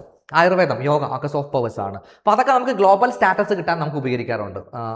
അപ്പോൾ നമ്മൾ അത് ഉയർത്തി കാണിക്കുക തന്നെ വേണം. യോഗയും ഒക്കെ ഉയർത്തി കാണിച്ചുകൊണ്ട് നമുക്കൊരു ഗ്ലോബൽ സ്റ്റാറ്റസ് കിട്ടുന്ന സാഹചര്യം വരുന്നുണ്ട്. അതൊക്കെ നമുക്ക് പല നെഗോഷിയേഷനിൽ നമുക്ക് ഉപകാരപ്പെടുന്ന സാഹചര്യം ഉണ്ടാവും. അപ്പോൾ അതൊക്കെ നമ്മുടെ ഫോറിൻ പോളിസിയുടെ ഒബ്ജക്റ്റീവാണ്. എന്തൊക്കെ? ഈ പറയുന്ന ഗ്ലോബൽ സ്റ്റാറ്റസ് ഉയർത്തി കാണിക്കുക, ഐഡിയോളജിക്കൽ അഡ്വാൻസ്മെന്റ്, ദാറ്റ് മീൻസ് നമ്മൾ ഈ പറയുന്ന നമ്മുടെ യോഗ പോലുള്ള ഇതേപോലെ സോഫ്റ്റ് പവേഴ്സ് ഒക്കെ തന്നെ ഉയർത്തി കാണിച്ചുകൊണ്ട് നമുക്കത് നേട്ടമാക്കി മാറ്റുക. ഓക്കെ,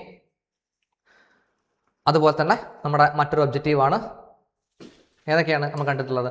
ഓക്കെ, നാഷണൽ സെക്യൂരിറ്റി ഉറപ്പുവരുത്തുക, അതുപോലെ എക്കണോമിക് പ്രോസ്പെരിറ്റി ഉറപ്പുവരുത്തുക. അപ്പം നാഷണൽ സെക്യൂരിറ്റി ഉറപ്പുവരുത്തുന്നത് നമ്മുടെ എല്ലാ രാജ്യത്തും, ഞാൻ പറഞ്ഞ ഇന്ത്യയുടെ മാത്രമല്ല കേട്ടോ, എല്ലാ രാജ്യങ്ങളുടെയും ഫോറിൻ പോളിസിയാണ്. ഇപ്പോൾ എക്സാമ്പിൾ എടുക്കുമ്പോൾ ഇന്ത്യയുടെ പറയുമ്പോൾ നിങ്ങൾക്ക് വേഗത്തിൽ മനസ്സിലാവുന്നത് കൊണ്ടാണ് ഇന്ത്യയുടെ എക്സാമ്പിൾസ് പറയുന്നത്. അപ്പോൾ നാഷണൽ സെക്യൂരിറ്റി ഉറപ്പുവരുത്തുക, എക്കണോമിക് പ്രോസ്പെരിറ്റി ഉറപ്പുവരുത്തുക, ഐഡിയോളജിക്കൽ അഡ്വാൻസ്മെന്റ് കൊണ്ടുവരിക, മീൻസ് അതിലൂടെ നേട്ടങ്ങൾ ഉണ്ടാക്കാൻ ശ്രമിക്കുക, ഗ്ലോബൽ സ്റ്റാറ്റസ് ഉയർത്തിപ്പിടിക്കുക, അതിലൂടെ നേട്ടങ്ങൾ ഉണ്ടാക്കാൻ ശ്രമിക്കുക. ഇതൊക്കെ ഏത് രാജ്യത്തിൻ്റെയും ഫോറിൻ പോളിസിയുടെ ഒബ്ജക്റ്റീവ്സ് ആണ്. ഏറ്റവും ബേസിക് ഒബ്ജക്റ്റീവ് എന്ത് തന്നെയാണ്? രണ്ട് കാര്യങ്ങളാണ്. ഒന്ന് നാഷണൽ സെക്യൂരിറ്റി ഉറപ്പുവരുത്തുക, രണ്ടാമത്തത് എക്കണോമിക് പ്രോസ്പെരിറ്റി ഉറപ്പുവരുത്തുക.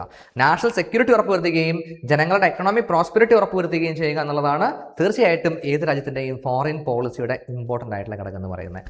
സോ നിങ്ങളൊരു കാര്യം ശ്രദ്ധിച്ചോന്നറിയില്ല, ഈ നാഷണൽ സെക്യൂരിറ്റി ഉറപ്പുവരുത്തുക അല്ലെങ്കിൽ എക്കണോമിക് പ്രോസ്പെരിറ്റി ഉറപ്പുവരുത്തുക, ദാറ്റ് മീൻസ് നമ്മുടെ രാജ്യത്തെ നമ്മുടെ ജനങ്ങളുടെ സാമ്പത്തിക പുരോഗതി ഉറപ്പുവരുത്തുക എന്നൊക്കെ പറയുമ്പോൾ അത് ഇന്റേണൽ മാറ്റർ ആണ്, ഡൊമസ്റ്റിക് മാറ്റർ ആണ്, ശരിയല്ലേ? അപ്പോൾ നിങ്ങൾ മനസ്സിലാക്കുക, ഇത്തരം ഡൊമസ്റ്റിക് മാറ്റേഴ്സ് പോലും അത് കൃത്യമായി നിറവേറ്റപ്പെടണമെങ്കിൽ തീർച്ചയായിട്ടും നമുക്ക് മറ്റ് രാജ്യങ്ങളുമായിട്ട് ബന്ധപ്പെടേണ്ടതുണ്ട്.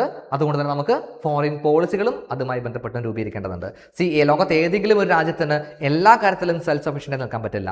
ഏത് രാജ്യത്തിനായാലും ഏതെങ്കിലും കാര്യത്തിന് മറ്റുള്ളവരുമായിട്ട് കോൺടാക്ട് ചെയ്യേണ്ടത് നിൽക്കും. അപ്പോൾ നമുക്ക് നമ്മുടെ വീടെടുത്ത് നോക്കിയാൽ പോലും നമുക്ക് ആർക്കും തന്നെ ഒരു കാരണവശാലും കംപ്ലീറ്റ്ലി ഇൻഡിപെൻഡൻ്റ് ആയിട്ട് ആരെയും സഹായം വേണ്ട നമുക്ക് ജീവിക്കാൻ പറ്റും നമുക്ക് ഒരിക്കലും പറയാൻ പറ്റില്ല. നമ്മൾ എങ്ങനെയായാലെങ്കിലും മറ്റുള്ളവരുടെ സഹായം നമുക്ക് കിട്ടിയേ പറ്റൂ. അതുപോലെ തന്നെ ഏത് രാജ്യത്തിനും എത്രത്തോളം അവർ സെൽഫ് സഫിഷ്യൻ്റ് എന്ന് പറഞ്ഞു കഴിഞ്ഞിട്ടാണെങ്കിലും അവരുടെ രാജ്യത്തെ ജനങ്ങളുടെ എക്കണോമിക് പ്രോസ്പെരിറ്റി ഉറപ്പുവരുത്തുന്നതിനും സാമ്പത്തിക പ്രഗതി ഉറപ്പുവരുത്തുന്നതിനും അവരുടെ സുരക്ഷ ഉറപ്പാക്കുന്നതിനും മറ്റ് പല കാര്യങ്ങൾക്കും തീർച്ചയായിട്ടും മറ്റു രാജ്യങ്ങളുമായിട്ടും കണക്ട് ചെയ്യേണ്ടിയിരിക്കും.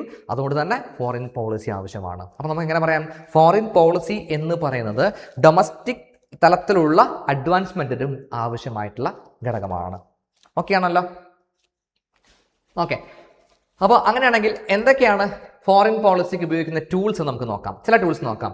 ഡിപ്ലോമസി തീർച്ചയായിട്ടും ഫോറിൻ പോളിസി ഉപയോഗിക്കുന്ന പ്രധാനപ്പെട്ട ടൂളാണ്. നമുക്കറിയാം ഡിപ്ലോമസി എന്താണ്? പീസ്ഫുൾ ആയിട്ട് നെഗോഷിയേഷൻസ്, പീസ്ഫുള്ളായി സംസാരിക്കുന്നു, ഒരു ടേബിളിന് ചുറ്റും ടേബിളിന് ചുറ്റും ഇരുന്ന് സംസാരിച്ചിട്ടൊക്കെ കാര്യങ്ങൾ ഡീൽ ചെയ്യുന്ന രീതിയാണ് നമ്മൾ ഈ പറയുന്ന ഡിപ്ലോമസി എന്ന് പറയുന്നത്. അതുമല്ല, ഡിപ്ലോമസിക്ക് ഒരുപാട് അർത്ഥ തലങ്ങളുണ്ട്, നമുക്കതിലേക്ക് പിന്നീട് പോകാം. അപ്പോൾ ഡിപ്ലോമസി എന്ന് പറയുന്നത് തീർച്ചയായിട്ടും എന്ത് തന്നെയാണ്?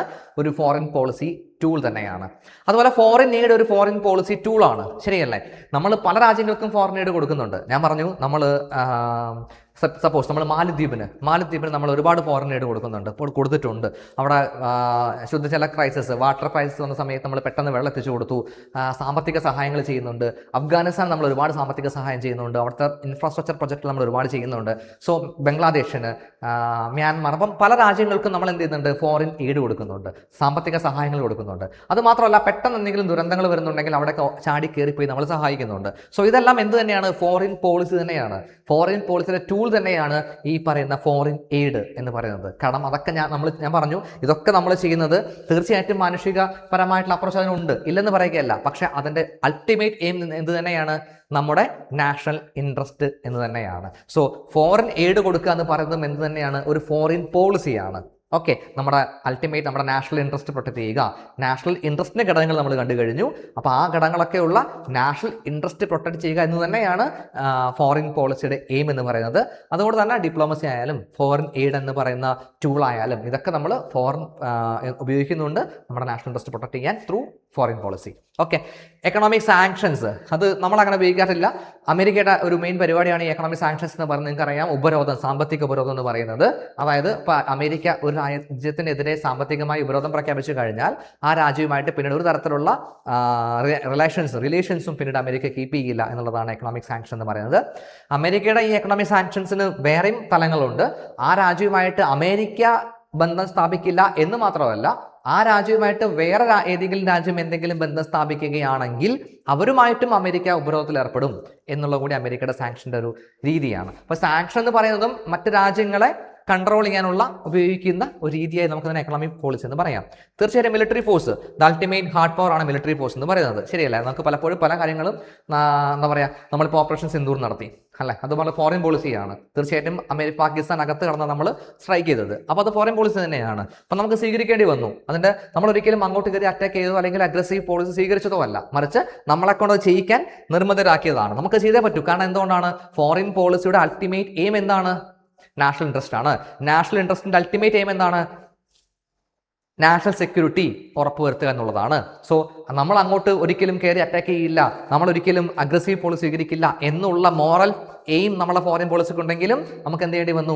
നാഷണൽ ഇൻട്രസ്റ്റ് എന്ന് പറയുന്ന അൾട്ടിമേറ്റ് ഫോറിൻ പോളിസിക്ക് വേണ്ടി, അൾട്ടിമേറ്റ് എയിമിന് വേണ്ടിയിട്ട് നമുക്ക് പാകിസ്ഥാൻ അകത്ത് കയറി നമുക്ക് സ്ട്രൈക്ക് ചെയ്യേണ്ട സാഹചര്യം വന്നു. അപ്പോൾ അത് ഫോറിൻ പോളിസിയാണ്. അതിന് സാഹചര്യം വന്നപ്പോൾ നമുക്ക് ചെയ്യേണ്ടി വന്നു. അപ്പോൾ ഇതൊക്കെ ഫോറിൻ പോളിസിയുടെ ടൂൾസ് ആയി നമുക്ക് പറയാൻ വേണ്ടി പറ്റും. ഇനിയും ഒരുപാട് ടൂൾസ് ഒക്കെ പറയാം. ഏറ്റവും ഇമ്പോർട്ടൻ്റ്ലി പറയാൻ പറ്റുന്ന ടൂൾസ് ആണ് നമ്മൾ ഈ പറയുന്ന ഡിപ്ലോമസി മുതൽ മിലിറ്ററി ഫോഴ്സ് വരെയുള്ള ടൂൾസ് ഒക്കെ. ഓക്കെ,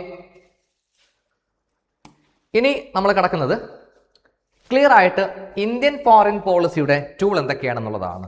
നമ്മുടെ ഫോറിൻ പോളിസിയുടെ ഒബ്ജക്റ്റീവ് എന്തൊക്കെയാണെന്നുള്ളതാണ്. തീർച്ചയായിട്ടും നമ്മൾ നേരത്തെ കണ്ട ഒബ്ജക്റ്റീവ്സ്, നാഷണൽ ഇൻട്രസ്റ്റ് പ്രൊട്ടക്ട് ചെയ്യുക, എക്കണോമിക് പ്രോസ്പെരിറ്റി ഉറപ്പുവരുത്തുക, അതുപോലെ തന്നെ എന്തൊക്കെയാണ് നമ്മുടെ ഈ സോഫ്റ്റ് പവേഴ്സ് ഒക്കെ ഉപയോഗിച്ചുകൊണ്ട് അതിൽ നിന്ന് നേട്ടം ഉണ്ടാക്കാൻ ശ്രമിക്കുക. ഇതൊക്കെ തീർച്ചയായിട്ടും ഏത് രാജ്യത്തിൻ്റെയും ഫോറിൻ പോളിസിയുടെ ഒബ്ജക്റ്റീവാണ്. തീർച്ചയായിട്ടും അതും ഇന്ത്യയുടെ ഫോറിൻ പോളിസിയുടെ എയിമായി നമുക്ക് കാണാൻ വേണ്ടി പറ്റും. എങ്കിലും നമ്മുടെ ഫോറിൻ പോളിസിയുടെ ഒരു സ്പെസിഫിക് എയിമിൽ നമ്മൾ കിടക്കുകയാണെങ്കിൽ അതെന്തൊക്കെയാണ് നോക്കിക്കേ. അപ്പോൾ നമ്മൾ ശ്രദ്ധിക്കേണ്ട ഒരു കാര്യം, for a country as a diverse and strategically positioned as ഇന്ത്യയെ പോലെ ഡൈവേഴ്സും സ്ട്രാറ്റജിക്കലി പൊസിഷൻഡുമായിട്ടുള്ള രാജ്യം. ഓക്കെ, ഇന്ത്യ ഡൈവേഴ്സ് ആണ്, ഞാൻ പറയേണ്ട ആവശ്യമില്ല, നിങ്ങൾക്ക് അറിയാം. ഒരുപാട് ജാതി മതങ്ങളും ഭാഷകളും തുടങ്ങി ഒരുപാട് ജോഗ്രഫിക്കൽ ഉൾപ്പെടെ ഒരുപാട് വ്യത്യസ്തതയുള്ള രാജ്യമാണ്, വ്യത്യസ്തമായ കാര്യങ്ങളുള്ള രാജ്യമാണ് ഇന്ത്യ. സോ ഡൈവേഴ്സ് കൺട്രിയാണ് ഇന്ത്യ.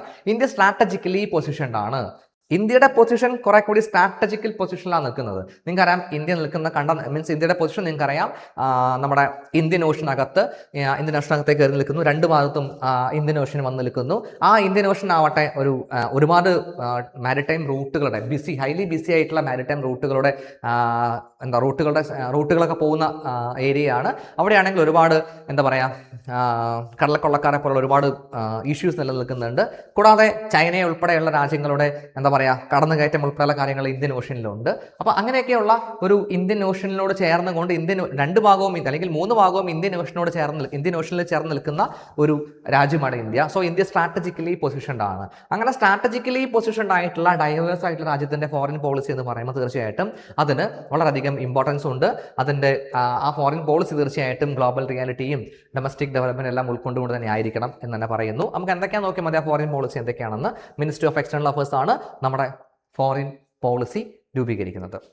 ഓക്കെ, അപ്പോൾ ഈ പറഞ്ഞൊക്കെ നിങ്ങൾ ഒരുപാട് അങ്ങോട്ട് സ്ട്രെസ് ചെയ്ത് അങ്ങനെ എടുക്കണമെന്നില്ല. കാരണം ഇത് എന്തൊക്കെയാണ് നമ്മുടെ ഫോറിൻ പോളിസിയുടെ ഒബ്ജക്റ്റീവ് എന്നോ അങ്ങനെ നിങ്ങൾക്ക് ഒരിക്കലും ക്വസ്റ്റ്യൻ വരാൻ പോകുന്നില്ല. പക്ഷേ നിങ്ങൾ ബേസിക്കലി അണ്ടർസ്റ്റാൻഡ് ചെയ്ത് വെക്കുക, ഇന്ന രീതിയിലാണ് ഫോറിൻ പോളിസി എന്നും ഇങ്ങനെയൊക്കെയാണ് ഫോറിൻ പോളിസിയുടെ എയിം എന്നും ബേസിക്കലി അണ്ടർസ്റ്റാൻഡ് ചെയ്യുക എന്നുള്ളതാണ്. അതാണ് ഇങ്ങനെ കുറെ കൂടി സ്പീഡിൽ പോകുന്നത്. കാരണം നമുക്ക് ഇനി അങ്ങോട്ട് ഇന്ത്യൻ ഫോറിൻ പോളിസിയുടെ പല പ്രിൻസിപ്പിൾസിലേക്കൊക്കെ കടക്കാനുണ്ട്. അവിടെ നമുക്ക് കുറെ കൂടി സ്ലോയിൽ കാര്യങ്ങൾ അണ്ടർസ്റ്റാൻഡ് ചെയ്ത് പോവാം. ഓക്കെ, പക്ഷേ ഇവിടെ നിങ്ങൾ ബേസിക്കലി അണ്ടർസ്റ്റാൻഡ് ചെയ്യണം ഇങ്ങനെയൊക്കെയാണ് ഫോറിൻ പോളിസിയുടെ ഒബ്ജക്റ്റീവും കാര്യങ്ങളും ഒക്കെ. അതാണ് ഇവിടെ ഏറ്റവും ഇമ്പോർട്ടൻ്റ് ആയിട്ടുള്ള കാര്യം. ഓക്കെ, സോ ഇന്ത്യൻ ഫോറിൻ പോളിസിയുടെ ഒബ്ജക്റ്റീവിലേക്ക് കടക്കുകയാണെങ്കിൽ നോക്കിക്കേ, ഇത് നമ്മുടെ ബേസിക് ആയിട്ടുള്ള കാര്യമാണ്. അങ്ങനെയെങ്കിൽ protecting territorial integrity and national security. എല്ലാവരുടെ ഫോറിൻ പോളിസിക്ക് നമ്മൾ കണ്ടു നാഷണൽ സെക്യൂരിറ്റി തന്നെയാണ് ഏറ്റവും ഇമ്പോർട്ടൻ്റ് ആയിട്ടുള്ള ഘടകം. നമുക്കും നാഷണൽ സെക്യൂരിറ്റി തന്നെയാണ് ഇമ്പോർട്ടൻ്റ് ആയിട്ടുള്ള ഘടകം. സോ എന്തൊക്കെ നാഷണൽ സെക്യൂരിറ്റി ഇമ്പോർട്ടൻ്റ് ആണെന്ന് പറയുമ്പോൾ നമ്മുടെ സ്പെസിഫിക് ആയി നോക്കുമ്പോൾ എന്തൊക്കെ കാര്യങ്ങൾ അതിൽ ഉൾപ്പെടുത്തേണ്ടതുണ്ട് നോക്കിക്കേ. സെക്യൂറിങ് ബോർഡർ, നമുക്ക് നമ്മുടെ ബോർഡർ സെക്യൂർ ചെയ്യേണ്ടതുണ്ട് അല്ലേ. നമ്മുടെ ബോർഡർ നമുക്കറിയാം ചൈനയുമായിട്ടും പാകിസ്ഥാനുമായിട്ടും ഒരുപാട് കോൺഫ്ലിക്റ്റ് ഉള്ള ബോർഡറാണ്. അപ്പോൾ ആ ബോർഡർ സെക്യൂർ ചെയ്യുന്നതുമായി ബന്ധപ്പെട്ട രീതിയിലുള്ള ഫോറിൻ പോളിസി ആയിരിക്കും നമ്മൾ സ്വീകരിക്കുക. ഓക്കെ, തീർച്ചയായിട്ടും ഇപ്പം നമ്മുടെ ബോർഡർ സംരക്ഷിക്കാൻ വേണ്ടിയിട്ടാണ് നമ്മൾ ഓപ്പറേഷൻ സിന്ദൂർ എന്ന ഒരു ഫോറിൻ പോളിസി സ്വീകരിച്ചത്. അതുപോലെ ചൈനയുമായിട്ടുള്ള വിഷയത്തിൽ നമ്മുടെ ബോർഡർ സംരക്ഷിക്കപ്പെടേണ്ട കാര്യം വന്നു ഗാൽവാൻ വാലിയിലെ ക്ലാഷ് സമയത്ത്. ആ സമയത്ത് നമ്മൾ ഒരുപാട് മറ്റ് ഫോറിൻ പോളിസി ടൂൾസ്, ഡിപ്ലോമസി ഉൾപ്പെടെയുള്ള മറ്റ് പല ഫോറിൻ പോളിസി ടൂൾസ് ഉപയോഗിച്ചുകൊണ്ടാണ് ചൈനീസ് മിലിറ്ററിയെ നമ്മൾ ഗാൽവാൻ വാലിയിൽ നിന്നും അല്ലെങ്കിൽ പിൻവാങ്ങുന്ന സാഹചര്യത്തിലേക്ക് എത്തിച്ചത്. ആ വിഷയം നമ്മൾ സോൾവ് ചെയ്തത്. സോ അപ്പോൾ അതൊക്കെ സെക്യൂറിംഗ് ബോർഡർ എന്ന് പറയുന്നത് കൊണ്ട് തന്നെ നമ്മളെ സംബന്ധിച്ചിടത്തോളം നമ്മുടെ ഫോറിൻ പോളിസിയിൽ ഒരുപാട് ഇമ്പോർട്ടൻ്റ് ആയിട്ടുള്ള ഘടകമാണ്. അതുപോലെ ക്രോസ് ബോർഡർ ടെററിസം, ഇത് ഇന്ത്യയെ സംബന്ധിച്ച് മാത്രമായിരിക്കും വളരെ ഇമ്പോർട്ടൻ്റ് ആയിട്ടുള്ള ഘടകം. കാരണം ക്രോസ് ബോർഡർ ടെററിസത്തിന്റെ വിക്ടിമായിട്ട് അല്ലെങ്കിൽ ഏറ്റവും കൂടുതൽ ക്രോസ് ബോർഡർ ടെററിസത്തിന്റെ പ്രശ്നങ്ങൾ അനുഭവിക്കുന്ന രാജ്യമാണ് ഇന്ത്യ, നമുക്കറിയാം അല്ലെ. സോ അതുകൊണ്ട് തന്നെ ക്രോസ് ബോർഡർ ടെററിസം തടയുക എന്നുള്ളത് ഇന്ത്യയുടെ ഫോറിൻ പോളിസിയുടെ ഇമ്പോർട്ടൻ്റ് ആയിട്ടുള്ള ഒബ്ജക്റ്റീവ് ആണ്. എന്തുമായി ബന്ധപ്പെട്ട്? നാഷണൽ സെക്യൂരിറ്റിയുമായി ബന്ധപ്പെട്ടുകൊണ്ട്. അപ്പം ഇന്ത്യയുടെ ഫോറിൻ പോളിസിയുടെ ഏറ്റവും ഇമ്പോർട്ടൻ്റ് ആയിട്ടുള്ള ഘടകമാണ് നാഷണൽ സെക്യൂരിറ്റി ഉറപ്പുവരുത്തുക. എല്ലാ രാജ്യങ്ങളുടെയും ഇമ്പോർട്ടൻ്റ് ഘടകം ഫോറിൻ പോളിസിയുടേത് നാഷണൽ സെക്യൂരിറ്റി ഉറപ്പുവരുത്തുക എന്ന് തന്നെയായിരിക്കും. അപ്പൊ ഇന്ത്യയുടെ നാഷണൽ സെക്യൂരിറ്റി ഉറപ്പുവരുത്തുക എന്ന് പറയുമ്പോൾ നമുക്ക് അങ്ങനെ മൂന്നേ തിരിക്കാൻ വേണ്ടി പറ്റും. ഒന്ന്, ബോർഡർ സെക്യൂർ ചെയ്യുക. നമ്മൾ കണ്ടു എന്തൊക്കെ ബോർഡർ സെക്യൂരിറ്റി നമ്മൾ എന്തൊക്കെ ഫോറിൻ പോളിസി സ്വീകരിക്കുന്നുണ്ടെന്ന്. അതുപോലെ ക്രോസ് ബോർഡർ ടെററിസം തടയുക. നമുക്കറിയാം, നമുക്ക് ഈവൻ മ്യാൻമാറിൽ നിന്ന് പോലും, അത് നമ്മുടെ പാകിസ്ഥാനിൽ മാത്രമല്ല മ്യാൻമാർ ഏരിയയിൽ നിന്നും ഒക്കെ നമുക്ക് എന്തുണ്ട്, ക്രോസ് ബോർഡർ ടെററിസ്റ്റുകൾ വരുന്നുണ്ട് നമ്മുടെ രാജ്യത്തേക്ക്. ഓക്കെ, നേപ്പാൾ ബോർഡറിൽ നിന്ന് വരുന്നുണ്ട്. സോ ഏറ്റവും കൂടുതൽ വരുന്നത് പാകിസ്ഥാൻ ബോർഡറിൽ നിന്ന് തന്നെയാണ്. അപ്പം ഈ ഇവിടുന്ന് കടന്നു വരുന്ന ടെററിസ്റ്റുകൾ നമ്മുടെ രാജ്യത്ത് പ്രശ്നങ്ങൾ ഉണ്ടാക്കുന്നുണ്ട്. അപ്പോൾ ഈ ക്രോസ് ബോർഡർ ടെററിസം തടയുന്നതിന് ആവശ്യമായ നടപടികൾ സ്വീകരിക്കുക എന്നുള്ളത് നമ്മുടെ ഫോറിൻ പോളിസിയുടെ മെയിൻ ഒബ്ജക്റ്റീവാണ്, നാഷണൽ സെക്യൂരിറ്റിയുമായി ബന്ധപ്പെട്ടുകൊണ്ട്. ഓക്കെ, സോ അതിനുവേണ്ടി ഇന്ത്യ എന്തൊക്കെ ചെയ്യുന്നുണ്ട്? നമുക്ക് ഈ ടെററിസത്തിനെ അല്ലെങ്കിൽ ടെററിസ്റ്റുകളെ ഏറ്റവും കൂടുതൽ പ്രൊമോട്ട് ചെയ്യുന്ന അല്ലെങ്കിൽ അവർക്ക് സാമ്പത്തിക സഹായം കൊടുക്കുന്ന രാജ്യം അല്ലെങ്കിൽ അവരെ പ്രൊമോട്ട് ചെയ്യുന്ന രാജ്യം എന്ന നിലയിൽ പാകിസ്ഥാനെ ഇന്റർനാഷണൽ ലെവലിൽ ഒറ്റപ്പെടുത്താനുള്ള പല ശ്രമങ്ങൾ നമ്മൾ നടത്തിയിട്ടുണ്ട്. പലതും വിജയിക്കുകയും ചെയ്തിട്ടുണ്ട്. പാകിസ്ഥാനെ പല തലത്തിലും നമുക്ക് ഒറ്റപ്പെടുത്തുന്ന സാഹചര്യം ഉണ്ടായിട്ടുണ്ട്. പാകിസ്ഥാനെ സാമ്പത്തിക സഹായങ്ങൾ കൊടുക്കുന്നതെന്നും ബ്ലോക്ക് ചെയ്യിക്കാൻ നമുക്ക് പറ്റിയിട്ടുണ്ട്. സോ അതൊക്കെ എന്താണ്? ഇന്റർനാഷണൽ, അതായത് ക്രോസ് ബോർഡർ ടെററിസം തടയുന്നതുമായി ബന്ധപ്പെട്ടുകൊണ്ട് നമ്മൾ സ്വീകരിച്ച ഫോറിൻ പോളിസിയുടെ റിസൾട്ടാണ് ഈ പറയുന്ന ക്രോസ് ബോർഡർ ടെററിസം സ്പോൺസർ ചെയ്യുന്ന പാകിസ്ഥാനെ ഇന്റർനാഷണൽ ലെവലിൽ ഒറ്റപ്പെടുത്താൻ നമുക്ക് പറ്റിയത്. അത് നമ്മുടെ എന്താണ്, ക്രോസ് ബോർഡർ ടെററിസം കൗണ്ടർ എന്നുമായി ബന്ധപ്പെട്ട് നമ്മൾ സ്വീകരിച്ച ഫോറിൻ പോളിസിയുടെ എക്സാമ്പിൾ ആണ്. അവിടെ നമുക്ക് പാകിസ്ഥാനെ ഒറ്റപ്പെടുത്താൻ സാധിച്ചിട്ടുണ്ട്. ഓക്കെ, അതുപോലെ നോൺ ട്രഡീഷണൽ സെക്യൂരിറ്റി, അതായത് നിങ്ങൾക്കറിയാം ഇപ്പോൾ സൈബർ സെക്യൂരിറ്റി, മാരിടൈം സെക്യൂരിറ്റി, അതുപോലെ ഇപ്പം ഈ ഡാറ്റയുമായി ബന്ധപ്പെട്ട കാര്യങ്ങൾ, ഇതൊക്കെ ഈ മേഖലയിലൊക്കെ ഇപ്പോൾ ഒരുപാട് ത്രെറ്റ് വരുന്നുണ്ട്. നമ്മുടെ ഇമ്പോർട്ടൻ്റ് ആയിട്ടുള്ള വെബ്സൈറ്റുകൾ ഹാക്ക് ചെയ്യുക, മിലിറ്ററി വെബ്സൈറ്റുകൾ ഹാക്ക് ചെയ്യുക, മിനിസ്ട്രീസിൻ്റെ വെബ്സൈറ്റുകൾ ഹാക്ക് ചെയ്യുക, ഇതൊക്കെ ശരിക്കും എന്ത് തന്നെയാണ്? ഒരു അറ്റാക്ക് തന്നെയാണ്. അപ്പം അത്തരം അറ്റാക്കുകളെ തടയുക എന്നുള്ളതും നമ്മുടെ ഫോറിൻ പോളിസിയുടെ ഭാഗമായിട്ടുള്ളതാണ്. അതിനുവേണ്ടി നമ്മൾ പല രാജ്യങ്ങളുമായിട്ടും ഇതിനാവശ്യമായിട്ടുള്ള ടൂൾസും സോഫ്റ്റ്വെയർസും ടെക്നോളജിയൊക്കെ നമ്മൾ എന്ത് ചെയ്യുന്നുണ്ട്? അവരുമായി സംസാരിച്ചുകൊണ്ട് അവരുമായിട്ടുള്ള നെഗോഷിയേഷൻസിലൂടെ അവരുമായിട്ട് നമ്മളത് വാങ്ങിക്കുന്നുണ്ട്, നമുക്കത് ഷെയർ ചെയ്ത് കിട്ടുന്നുണ്ട്. അങ്ങനെയുള്ള ഒരുപാട് കാര്യങ്ങൾ നമ്മൾ അതുമായി ബന്ധപ്പെട്ടുകൊണ്ട് ഫോറിൻ പോളിസി സ്വീകരിക്കുന്നുണ്ട്. നമ്മുടെ ഇത്തരം ത്രെറ്റുകളൊക്കെ നമുക്ക് മറികടക്കാൻ വേണ്ടിയിട്ട്, ക്രോസ് ബോർഡർ ടെററിസം മറികടക്കാൻ വേണ്ടി നമ്മൾ ഫോറിൻ പോളിസി സ്വീകരിക്കുന്നുണ്ട്. നമ്മൾ എക്സാമ്പിൾ കണ്ടു, സെക്യൂറിംഗ് ബോർഡർ സെക്യൂരിറ്റിക്ക് വേണ്ടി നമ്മൾ ഫോറിൻ പോളിസി സ്വീകരിക്കുന്നുണ്ട്. അപ്പോൾ അങ്ങനെ ടോട്ടലി നാഷണൽ സെക്യൂരിറ്റി ഉറപ്പുവരുത്തുക എന്നുള്ളത്, ഈ രീതിയിലൊക്കെയുള്ള നാഷണൽ സെക്യൂരിറ്റി ഉറപ്പുവരുത്തുക എന്നുള്ളത് നമ്മുടെ ഫോറിൻ പോളിസിയുടെ പ്രധാനപ്പെട്ട ഒരു ഒബ്ജക്റ്റീവാണ്. ഓക്കെ, അതുപോലെ തീർച്ചയായിട്ടും നെക്സ്റ്റ് എന്ത് തന്നെയാണ്? Economic growth. ഓക്കെ, നമ്മൾ കണ്ടു എല്ലാ രാജ്യങ്ങളും അങ്ങനെ തന്നെയാണ്. എന്താണ്? എക്കണോമിക് പ്രോസ്പെരിറ്റി ഉറപ്പുവരുത്തുക എന്നുള്ളതാണ് രണ്ടാമതായി വരുന്ന ഫോറിൻ പോളിസിയുടെ എയിം എന്ന് പറയുന്നത്. ഓക്കെ, അല്ലെങ്കിൽ നാഷണൽ ഇൻട്രസ്റ്റിന്റെ രണ്ടാമത്തെ എയിമാണ് വരുന്നത്. ഓക്കെ, അപ്പോൾ നോക്കിക്കേ എന്തൊക്കെയാണ്, അതായത് ഇപ്പോൾ ഇന്ത്യയെ സംബന്ധിച്ചിടത്തോളം എക്കണോമിക് പ്രോസ്പെരിറ്റി ഉറപ്പുവരുത്താൻ ആവശ്യമായിട്ടുള്ള ഫോറിൻ പോളിസി സ്വീകരിക്കുക എന്ന് പറയുമ്പോൾ പ്രധാനമായിട്ടും എന്ത് തന്നെയാണ്? നമുക്ക് അതിന് എന്തൊക്കെ വേണം? ഇവിടുത്തെ എക്കണോമിക് പ്രോസ്പെരിറ്റി ഉറപ്പുവരുത്തണമെങ്കിൽ ഇവിടുത്തെ പട്ടിണി മാറ്റുക എന്നുള്ളത്, അല്ലെങ്കിൽ ഇവിടുത്തെ സാമ്പത്തിക പുരോഗതി ഉറപ്പുവരുത്തുക എന്നുള്ളതാണ് ഇമ്പോർട്ടൻ്റ് ആയിട്ടുള്ള കാര്യം. അപ്പം നമ്മുടെ രാജ്യത്തെ സാമ്പത്തിക പുരോഗതി ഉറപ്പുവരുത്തണമെങ്കിൽ തീർച്ചയായിട്ടും എന്ത് തന്നെ വേണം? ഇവിടെ തൊഴിൽ സൃഷ്ടിക്കപ്പെടണം. അതാണ് സാമ്പത്തിക പുരോഗതിക്കുള്ള ഏറ്റവും ഇമ്പോർട്ടൻ്റ് ഘടകം എന്ന് പറയുന്നത്. അപ്പോൾ ഇവിടെ തൊഴിൽ സൃഷ്ടിക്കപ്പെടണമെങ്കിൽ അത് ഫോറിൻ പോളിസി എങ്ങനെ കണക്ട് ചെയ്തിരിക്കുന്നു?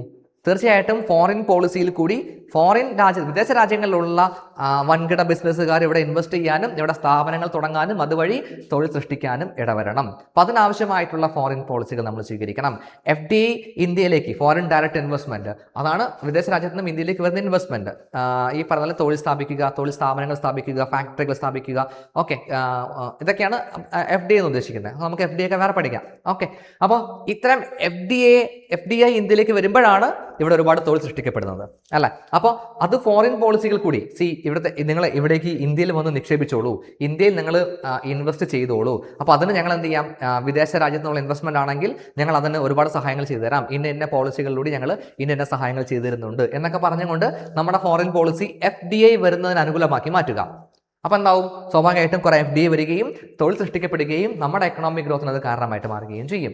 അതുപോലെ റിസോഴ്സ് സെക്യൂരിറ്റി ഉറപ്പുവരുത്തുക. സോ നമ്മുടെ രാജ്യത്ത് തീർച്ചയായിട്ടും നമുക്ക് എക്കണോമിക് പ്രോസ്പെരിറ്റി ഉണ്ടാവണമെങ്കിൽ നമുക്ക് വളർച്ച വേണം. അതിന് ഏറ്റവും ഇമ്പോർട്ടൻറ്റ് ഘടകം എന്ത് തന്നെയാണ്? നമുക്ക് എനർജി വേണം എന്നുള്ളത് തന്നെയാണ്. സോ എനർജി ഉറപ്പുവരുത്താൻ ആവശ്യമായിട്ടുള്ള കാര്യങ്ങൾ സ്വീകരിക്കുക. ഇപ്പോൾ റഷ്യയിൽ നിന്നും ക്രൂഡ് ഓയിൽ കുറഞ്ഞ വിലയ്ക്ക് കിട്ടുന്നു എങ്കിൽ റഷ്യയുമായി സംസാരിച്ചിട്ട് അവരുമായിട്ടുള്ള ബന്ധത്തിലൂടെ നമുക്ക് കുറഞ്ഞ വിലയ്ക്ക് ഓയിൽ കിട്ടുന്ന സാഹചര്യം ഉണ്ടാക്കിയെടുക്കുക. ഇപ്പോൾ ഹോർമസ് കടലെടുക്ക് അടയ്ക്കുന്ന സാഹചര്യം വരുന്നു. അങ്ങനെയാണെങ്കിൽ പകരം നമുക്ക് എവിടെ നിന്ന് കിട്ടും അത് അന്വേഷിച്ച് ആ രാജ്യങ്ങളുമായി ബന്ധം സ്ഥാപിച്ചുകൊണ്ട്, ഇപ്പോൾ ഇറാനുമായിട്ട് നമ്മൾ നെഗോഷിയേഷനിലൂടെ ഇറാൻ പറയുകയാണ് നിങ്ങളുടെ കപ്പൽ ഇതിൽ വരുമ്പോൾ ഞങ്ങൾ എന്ത് ചെയ്യില്ല, അറ്റാക്ക് ചെയ്യില്ല എന്ന് വന്നാൽ ഓക്കെ ഭാഗ്യം. അങ്ങനെയെങ്കിൽ അത് ഇറാനുമായിട്ടുള്ള ഫോറിൻ പോളിസിയുടെ ബന്ധമാണ്, ഫോറിൻ പോളിസികൾ കൂടി സാധിക്കുന്നതാണ്, ശരിയല്ല? അങ്ങനെയൊക്കെ നമുക്ക് ഓൾട്ടർനേറ്റീവ് ആയിട്ടുള്ള സർവീസ് ട്രേഡ് റൂട്ട് കണ്ടെത്തേണ്ടി വരും. അതിനൊക്കെ നമുക്ക് അത്തരം രാജ്യങ്ങളുമായിട്ടൊക്കെ കോൺടാക്ട് ചെയ്യേണ്ടി വരും, ഫോറിൻ പോളിസി സ്വീകരിക്കേണ്ടി വരും. അങ്ങനെ റിസോഴ്സ് സെക്യൂരിറ്റി ഉറപ്പുവരുത്തുന്നതിനും FDI ഉൾപ്പെടെയുള്ള ടെക്നോളജിക്കൽ നമുക്ക് വന്നുകൊണ്ടും ഒക്കെ നമ്മുടെ രാജ്യത്തെ എക്കണോമിക് പ്രോസ്പെരിറ്റി ഉറപ്പുവരുത്താൻ നമുക്ക് സാധിക്കണമെങ്കിൽ അതിനും പലതരത്തിലുള്ള വിദേശ നയങ്ങൾ സ്വീകരിക്കേണ്ടതുണ്ട്. ഫോർ എക്സാമ്പിൾ പറഞ്ഞ പോലെ FDI വരുന്നതിന് അനുകൂലമായിട്ടുള്ള ഫോറിൻ പോളിസി നമ്മൾ സ്വീകരിക്കേണ്ടതുണ്ട്. അങ്ങനെയെങ്കിൽ FDI വന്നോളും, നമുക്ക് തൊഴിൽ സൃഷ്ടിക്കപ്പെട്ടോളും, എക്കണോമിക് പ്രോസ്പെരിറ്റി വന്നോളും. ഓക്കെ, അപ്പോൾ അത്തരത്തിൽ എക്കണോമിക് പ്രോസ്പെരിറ്റി ഉറപ്പുവരുത്തുക എന്നുള്ളതും നമ്മുടെ ഫോറിൻ പോളിസിയുടെ ഇമ്പോർട്ടൻ്റ് ആയിട്ടുള്ള മറ്റൊരു ഘടകമാണ്. ഓക്കെ, അതുപോലെ മെയിൻറ്റെയിനിങ് റീജിയണൽ സ്റ്റെബിലിറ്റി. ഇത് വളരെ ഇമ്പോർട്ടൻ്റ് ആയിട്ടുള്ള കാര്യമാണ്. ഏത് രാജ്യത്തെ സംബന്ധിച്ചിടത്തോളം ആ രാജ്യം നിലനിൽക്കുന്ന അതിന് ചുറ്റുപാടുള്ള ഏരിയയാണ് അതിൻ്റെ റീജിയൻ എന്ന് പറയുന്നത്. അപ്പോൾ അവിടുത്തെ സ്റ്റെബിലിറ്റി ഉറപ്പുവരുത്തേണ്ടത് ഏത് രാജ്യത്തിൻ്റെയും പുരോഗതിക്കും അവരുടെ നിലനിൽപ്പിനും ആവശ്യമാണ്. സോ ഇന്ത്യ നിൽക്കുന്ന നമ്മുടെ region, okay, India, Pakistan, Afghanistan, Myanmar, Bangladesh, Bhutan തുടങ്ങി നമ്മുടെ അയൽ രാജ്യങ്ങൾ ചേരുന്ന ആ റീജിയൻ സ്റ്റേബിൾ ആയിരിക്കേണ്ടത് നമ്മുടെ വളർച്ചയ്ക്കും നമ്മുടെ സ്റ്റെബിലിറ്റിക്കും ഒക്കെ ആവശ്യമാണ്, ശരിയല്ല? നിങ്ങൾ ചെന്ന് ചോദിക്കുകയെ ബംഗ്ലാദേശിൽ വലിയ രീതിയിൽ, അന്ന് ഈസ്റ്റ് പാകിസ്ഥാനിൽ വലിയ രീതിയിലുള്ള കലാപം ഉണ്ടായപ്പം കലാപം ഉണ്ടായി. അതും ഈസ്റ്റ് പാകിസ്ഥാനാണ്, പക്ഷെ നമ്മളെ ബാധിച്ചു. എങ്ങനെ ബാധിച്ചു? ഒരുപാട് അഭയാർത്ഥി പ്രവാഹം നമുക്കുണ്ടായി, ശരിയല്ല? മ്യാൻമാറിൽ കലാപം ഉണ്ടായപ്പോൾ എന്തായി? നമ്മളിലേക്ക് അഭയാർത്ഥി പ്രവാഹം വരുന്നു. സോ ഇങ്ങനെ നമ്മുടെ ഇന്ത്യ ഉൾക്കൊള്ളുന്ന നമ്മുടെ അയൽ രാജ്യങ്ങളിൽ നമ്മുടെ റീജിയനിൽ ഉണ്ടാകുന്ന പ്രശ്നങ്ങളൊക്കെ തന്നെ ഒരു തരത്തിലല്ലെങ്കിൽ മറ്റൊരു തരത്തിൽ നമ്മളെ ബാധിക്കാൻ സാധ്യതയുണ്ട്, നമ്മുടെ വളർച്ചയെ സ്വാധീനിക്കാൻ സാധ്യതയുണ്ട്, നമ്മുടെ നിലനിൽപ്പിനെ സ്വാധീനിക്കാൻ സാധ്യതയുണ്ട്, ശരിയല്ല? ശ്രീലങ്കയിൽ ഉണ്ടായിട്ടുള്ള തമിഴ് പുലികളുമായി ബന്ധപ്പെട്ട പ്രശ്നം നമ്മളെ സ്വാധീനിച്ചതും അതുമായി ബന്ധപ്പെട്ട നമ്മളെ പ്രശ്നങ്ങൾ നമ്മൾ കണ്ടിട്ടുണ്ടായിരുന്നു. അപ്പോൾ അങ്ങനെയൊക്കെ അതുകൊണ്ട് തന്നെ നമ്മുടെ റീജിയനിൽ പ്രശ്നങ്ങൾ ഉണ്ടാകാതെ കീപ്പ് ചെയ്യുക, നമ്മുടെ റീജിയൻ സ്റ്റേബിൾ ആയിരിക്കുക, അത് നമ്മുടെ വളർച്ചയ്ക്ക്, നമ്മുടെ നിലനിൽപ്പിന് ഏറ്റവും അത്യാവശ്യമായി വേണ്ട കാര്യം തന്നെയാണ്. അതുകൊണ്ട് തന്നെ റീജിയണൽ സ്റ്റെബിലിറ്റി ഉറപ്പുവരുത്തുക എന്ന് പറയുന്നതും നമ്മുടെ ഫോറിൻ പോളിസിയുടെ മെയിൻ ഒബ്ജക്റ്റീവാണ്. സോ അതിനുവേണ്ടി നമ്മൾ സ്വീകരിച്ച ഒരു നയം തന്നെയാണ് നെയ്ബർഹുഡ് ഫസ്റ്റ് എന്ന് പറയുന്നത്. സോ എന്താ നെയ്ബർഹുഡ് ഫസ്റ്റ് പോളിസി? നമ്മളത് ഡീറ്റെയിൽ ആയിട്ട് പിന്നെ പഠിക്കും. ഇത്രയേ ഉള്ളൂ. നമ്മൾ സ്വീകരിക്കുന്ന ഫോറിൻ പോളിസികളിൽ നമ്മൾ എപ്പോഴും പ്രയോറിറ്റൈസ് ചെയ്യുക ആരെയായിരിക്കും? നെയ്ബർഹുഡിനെ ആയിരിക്കും. ഓക്കെ, നോക്കിക്കേ, prioritising deep developmental and infrastructure assistance to immediate neighbourhood like Nepal, Bhutan, Bangladesh etcetera. So നമ്മൾ എന്തെങ്കിലും ഫോറിൻ പോളിസിയിൽ ഫോറിൻ എയ്ഡ് കൊടുക്കുന്നുണ്ടെങ്കിൽ, സഹായം കൊടുക്കുന്നുണ്ടെങ്കിൽ, ഇതൊക്കെ തന്നെ നമ്മൾ അതിന് ആദ്യം ഇമ്പോർട്ടൻസ് കൊടുക്കുക, അല്ലെങ്കിൽ നമ്മൾ പ്രയോറിറ്റൈസ് ചെയ്യുക ആരെയായിരിക്കും? നെയ്ബർഹുഡിനെ ആയിരിക്കും. നമ്മൾ സാമ്പത്തിക സഹായം ചെയ്യുന്നുണ്ടെങ്കിലൊക്കെ നമ്മുടെ ഫോറിൻ പോളിസിയിൽ, സഹായവുമായി ബന്ധപ്പെട്ട ഫോറിൻ പോളിസിയിലൊക്കെ തന്നെ നമ്മൾ പ്രയോറിറ്റൈസ് ചെയ്യുക ആരെയായിരിക്കും? നെയ്ബർഹുഡിനെ ആയിരിക്കും. അതാണ് നമ്മുടെ നെയ്ബർഹുഡ് ഫസ്റ്റ് പോളിസി എന്ന് പറയുന്നത്. ഓക്കെ, നെയ്ബർഹുഡിൽ എന്തെങ്കിലും പ്രശ്നങ്ങളുണ്ടെങ്കിൽ അവിടെ ആദ്യം ഓടിയെത്തുക ഇന്ത്യ ആയിരിക്കും, ഫസ്റ്റ് റെസ്പോണ്ടന്റ് എന്ന് പറയും. അതുപോലെ നെയ്ബർഹുഡിൽ അവർക്ക് എന്തെങ്കിലും സഹായങ്ങൾ ആവശ്യമുണ്ടെങ്കിൽ നമ്മൾ ആദ്യം അവരെ സഹായിക്കാൻ എത്തും. ഇപ്പോൾ മാലദ്വീപിന് വാട്ടർ ക്രൈസിസ് വന്നു, നമ്മൾ അവിടെ ശുദ്ധജലം കൊടുത്തു. നേപ്പാളിലും ബംഗ്ലാദേശിലും അവർക്കൊക്കെ എത്തിക്കുണ്ടായി, നമ്മളെ സഹായമായിട്ട് എത്തി. അതുപോലെ നെയ്ബർഹുഡിലെ കാര്യങ്ങൾ, നമ്മുടെ നെയ്ബർഹുഡിൽ നമ്മൾ ഏറ്റവും ആദ്യം നമ്മുടെ ഫോറിൻ പോളിസിക്ക് നമ്മൾ ഇമ്പോർട്ടൻസ് കൊടുക്കുക ആർക്കായിരിക്കും? നെയ്ബർഹുഡിനായിരിക്കും എന്നുള്ളതാണ് നെയ്ബർഹുഡ് ഫസ്റ്റ് പോളിസി. അതെന്തിനാണ്? തീർച്ചയായിട്ടും നമ്മുടെ റീജിയനിൽ, നമ്മുടെ ഏരിയയിൽ സ്റ്റെബിലിറ്റി ഉറപ്പുവരുത്തേണ്ടത് നമ്മുടെയും കൂടെ ആവശ്യമാണ്. സോ നോക്കിക്കേ, ഇവിടെ എന്ത് തന്നെയാണ്? നാഷണൽ ഇൻട്രസ്റ്റ് തന്നെയാണ് പ്രൊട്ടക്ട് ചെയ്യപ്പെടുന്നത്. നെയ്ബർഹുഡിനെ സഹായിക്കുക എന്ന് പറയുമ്പോൾ തീർച്ചയായിട്ടും അവർക്ക് സഹായം കൊടുക്കണമെന്നുണ്ട്. പക്ഷെ അത് എന്ത് തന്നെയാണ്? കാരണം നമ്മുടെ സ്റ്റെബിലിറ്റി ഉറപ്പുവരുത്തുക എന്ന് തന്നെയാണ്, അല്ലേ? അത് ഞാൻ പറഞ്ഞത്, നമ്മൾ എന്ത് ഫോറിൻ പോളിസി സ്വീകരിക്കുമ്പോഴും പെരിഫറൽ അത് നമുക്ക് മനസ്സിലാക്കാൻ പറ്റുന്നത് അവരെ സഹായിക്കുക എന്നായിരിക്കാം. പക്ഷേ അതിന്റെ ഉദ്ദേശം എന്ത് തന്നെയാണ്? നാഷണൽ ഇൻട്രസ്റ്റ് പ്രൊട്ടക്ട് ചെയ്യുക എന്ന് തന്നെയാണ്. ഓക്കെ, അതുപോലെ safe guarding Indian diaspora, Indian foreign പോളിസിയുടെ മറ്റൊരു ഒബ്ജക്റ്റീവാണ് ഇന്ത്യൻ ഡയസ്പോറയെ സേഫ് ഗാർഡ് ചെയ്യുക. നോക്കിക്കേ, ഏതാണ്ട് 32 മില്യൺ NRIസും എവിടെയുണ്ട്? NRIസും അതുപോലെ പേഴ്സൺ ഓഫ് ഇന്ത്യൻ ഒറിജിൻ ഉൾപ്പെടെ ഏതാണ്ട് 32 മില്യൺ ആളുകൾ, ഇന്ത്യക്കാർ അല്ലെങ്കിൽ NRIs എവിടെയുണ്ട്, അല്ലെങ്കിൽ NRIs ഇന്ത്യൻ ഒറിജിനുമായിട്ടുള്ള ആളുകൾ എവിടെയുണ്ട്, വിദേശത്തുണ്ട്. സോ അവരെയൊക്കെ പ്രൊട്ടക്ട് ചെയ്യണം, അവരുടെ താല്പര്യങ്ങൾ സംരക്ഷിക്കപ്പെടണം. അതും നമ്മുടെ ഫോറിൻ പോളിസിയുടെ എയിമാണ് അല്ലെ. നമുക്കറിയാം ഇറാഖിൽ പ്രശ്നം ഉണ്ടായപ്പം നമ്മുടെ പൗരന്മാരെ നമ്മൾ അവിടെ നിന്നും രക്ഷപ്പെടുത്തി കൊണ്ടുവന്നു. പല സിറിയയിൽ നിന്ന് കൊണ്ടുവന്നു, നമ്മുടെ ഇപ്പം യുക്രൈനിൽ നിന്ന് കൊണ്ടുവന്നു. അപ്പോൾ ഇവിടെയൊക്കെയുള്ള നമ്മുടെ രാജ്യത്തെ പൗരൻ, ലോകത്ത് എവിടെയൊക്കെ നമ്മുടെ രാജ്യത്തെ പൗരന്മാരുണ്ടോ അവരെ അവിടുത്തെ പ്രശ്നം ഉണ്ടാകുമ്പോൾ അവിടെ നിന്ന് രക്ഷിച്ചു കൊണ്ടുവരിക മാത്രമല്ല, അവിടെ തന്നെ പ്രശ്നമൊന്നുമില്ലെങ്കിലും അവരുടെ എന്താ പറയുക വെൽബീയിങ് ഉറപ്പുവരുത്തേണ്ടത് നമ്മുടെ ആവശ്യമാണ്. അവർക്ക് അവിടെ എന്തെങ്കിലും ഇതേപോലെ നിലനിൽക്കാൻ പറ്റാത്ത പ്രശ്നമല്ല, പക്ഷെ എന്തെങ്കിലും മറ്റ് ഇഷ്യൂസ് ഉണ്ടെങ്കിൽ അതിന് അവരെ സംരക്ഷിക്കേണ്ടതും അവരെ അവരുടെ വെൽബീയിങ് അവിടെ ഉറപ്പുവരുത്തേണ്ടതും നമ്മുടെ രാജ്യത്തിന്റെ കടമയാണ്. സോ നമ്മുടെ ഫോറിൻ പോളിസിയുടെ ഇമ്പോർട്ടൻ്റ് ആയിട്ടുള്ള ഘടകം തന്നെയാണ്. അതുകൊണ്ട് തന്നെ നമ്മുടെ ഡയസ്പോറയെ പ്രൊട്ടക്ട് ചെയ്യുക, എങ്ങനെയൊക്കെ അവിടെ സേഫ്റ്റിയും വെൽബീയിങ് ഉറപ്പുവരുത്തുക. അതുകൊണ്ട് മാത്രമല്ല ആ പറയുന്ന ഫോറിൻ മീൻസ് ഡയസ്പോറ, ആ പറയുന്ന നമ്മുടെ ഡയസ്പോറ, നമ്മുടെ പൗരന്മാര് അത് ഒരു സോഫ്റ്റ് പവർ ആയിട്ട് അതിനെ ഉപയോഗിക്കുക. ഇതും വളരെ ഇമ്പോർട്ടൻ്റ് ആയിട്ടുള്ള കാര്യമാണ്. നോക്കിയേ, ലിവറേജിങ് ദ സോഫ്റ്റ് പവർ, അതായത് engage in the Indian diaspora as a bridge of influence to strengthen bilateral ties. അതായത് നമ്മുടെ രാജ്യത്തെ പൗരന്മാർ വേറെ രാജ്യത്തുണ്ടെങ്കിൽ അവരെ വെച്ചുകൊണ്ട് നമുക്ക് ആ രാജ്യവുമായിട്ടുള്ള ബന്ധം നിശ്ചയിക്കുക, അല്ലെങ്കിൽ ആ രാജ്യവുമായിട്ടുള്ള ബന്ധത്തെ ഇൻഫ്ലുവൻസ് ചെയ്യുക എന്നുള്ളതാണ്. നിങ്ങൾക്ക് ഇത് ഒരു എക്സാമ്പിൾ പറയുകയാണെങ്കിൽ നമ്മളെ ഇന്ത്യ അമേരിക്ക ആണവ കരാറ് അമേരിക്കയിൽ അത് എന്താ പറയുക എൻഡോസ് ചെയ്യുന്നത്, അവിടെ പാർലമെന്റ് അംഗീകരിക്കുന്നതിന് നമ്മുടെ ഇന്ത്യൻ ഡയസ്പോറ അവിടെ വളരെ വലിയ പങ്ക് വഹിച്ചിട്ടുണ്ട്. അപ്പോൾ ഇന്ത്യൻ ഡയസ്പോറയെ ഒരു രാജ്യത്തുള്ള ഇന്ത്യക്കാരെ, അതാണ് അവിടുത്തെ ഇന്ത്യൻ ഡയസ്പോറ എന്ന് പറയുന്നത്, അവരെ ഇൻഫ്ലുവൻസ് ചെയ്തുകൊണ്ട് അല്ലെങ്കിൽ അവരെ ഉപയോഗിച്ചുകൊണ്ട് ആ രാജ്യവുമായിട്ടുള്ള ബന്ധത്തെ ഇൻഫ്ലുവൻസ് ചെയ്യുക. അതാണ് നമ്മൾ ലിവറേജിങ് സോഫ്റ്റ് പവർ എന്നുകൊണ്ട് ഉദ്ദേശിക്കുന്നത്. ഇത് രണ്ടും എന്താണ് എന്താണ് ഡയസ്പോറയുമായി ബന്ധപ്പെട്ട നമ്മുടെ ഫോറിൻ പോളിസിയുടെ ഒബ്ജക്റ്റീവാണ്. ഓക്കെ, അതുപോലെ മറ്റൊന്ന് ഷേപ്പിംഗ് ദ ഗ്ലോബൽ അജണ്ട. ഇത് വളരെ ഇമ്പോർട്ടൻ്റ് ആയിട്ടുള്ള കാര്യമാണ്. നോക്കിയേ, ഇന്ത്യ എന്ന് പറയുന്നത് എന്താ പറയുക ഒരു എങ്ങനെയെങ്കിലൊക്കെ ജീവിച്ചു പോകണം എന്ന് ആഗ്രഹിക്കുന്ന ഒരു രാജ്യമല്ല, മറിച്ച് എന്താ പറയുക ഗ്ലോബൽ പവർ ആവണം, അല്ലെങ്കിൽ സൂപ്പർ പവർ ആവണം, റീജിയണൽ പവർ ആവണം എന്നൊക്കെ ആഗ്രഹിക്കുന്ന രാജ്യമാണ്. സോ അതുകൊണ്ട് തന്നെ മറ്റ് രാജ്യങ്ങൾ, അതായത് പവർ ആയിട്ടുള്ള അമേരിക്ക അല്ലെങ്കിൽ യൂറോപ്യൻ കൺട്രീസ് അല്ലെങ്കിൽ അമേരിക്ക, റഷ്യ തുടങ്ങി ചൈന പോലുള്ള രാജ്യങ്ങളുടെയൊക്കെ അവരെന്ത് പറയുന്നു, അല്ലെങ്കിൽ അങ്ങനെ നിൽക്കുന്ന രാജ്യമല്ല, നമുക്ക് അവരെപ്പോലെ ഉയരാനും ഗ്ലോബൽ ലീഡർഷിപ്പിലേക്ക് വരാനും ആഗ്രഹിക്കുന്ന രാജ്യമാണ്. സോ അതുകൊണ്ട് തന്നെ നമ്മുടെ ഫോറിൻ പോളിസി രൂപീകരിക്കുമ്പം അത്തരം നയങ്ങൾ കൂടി ഉണ്ടാവും. നോക്കിക്കേ, voice of the global south. Global south എന്നൊക്കെ നമുക്ക് ഡീറ്റെയിൽ ആയിട്ട് പിന്നീട് പഠിക്കാം.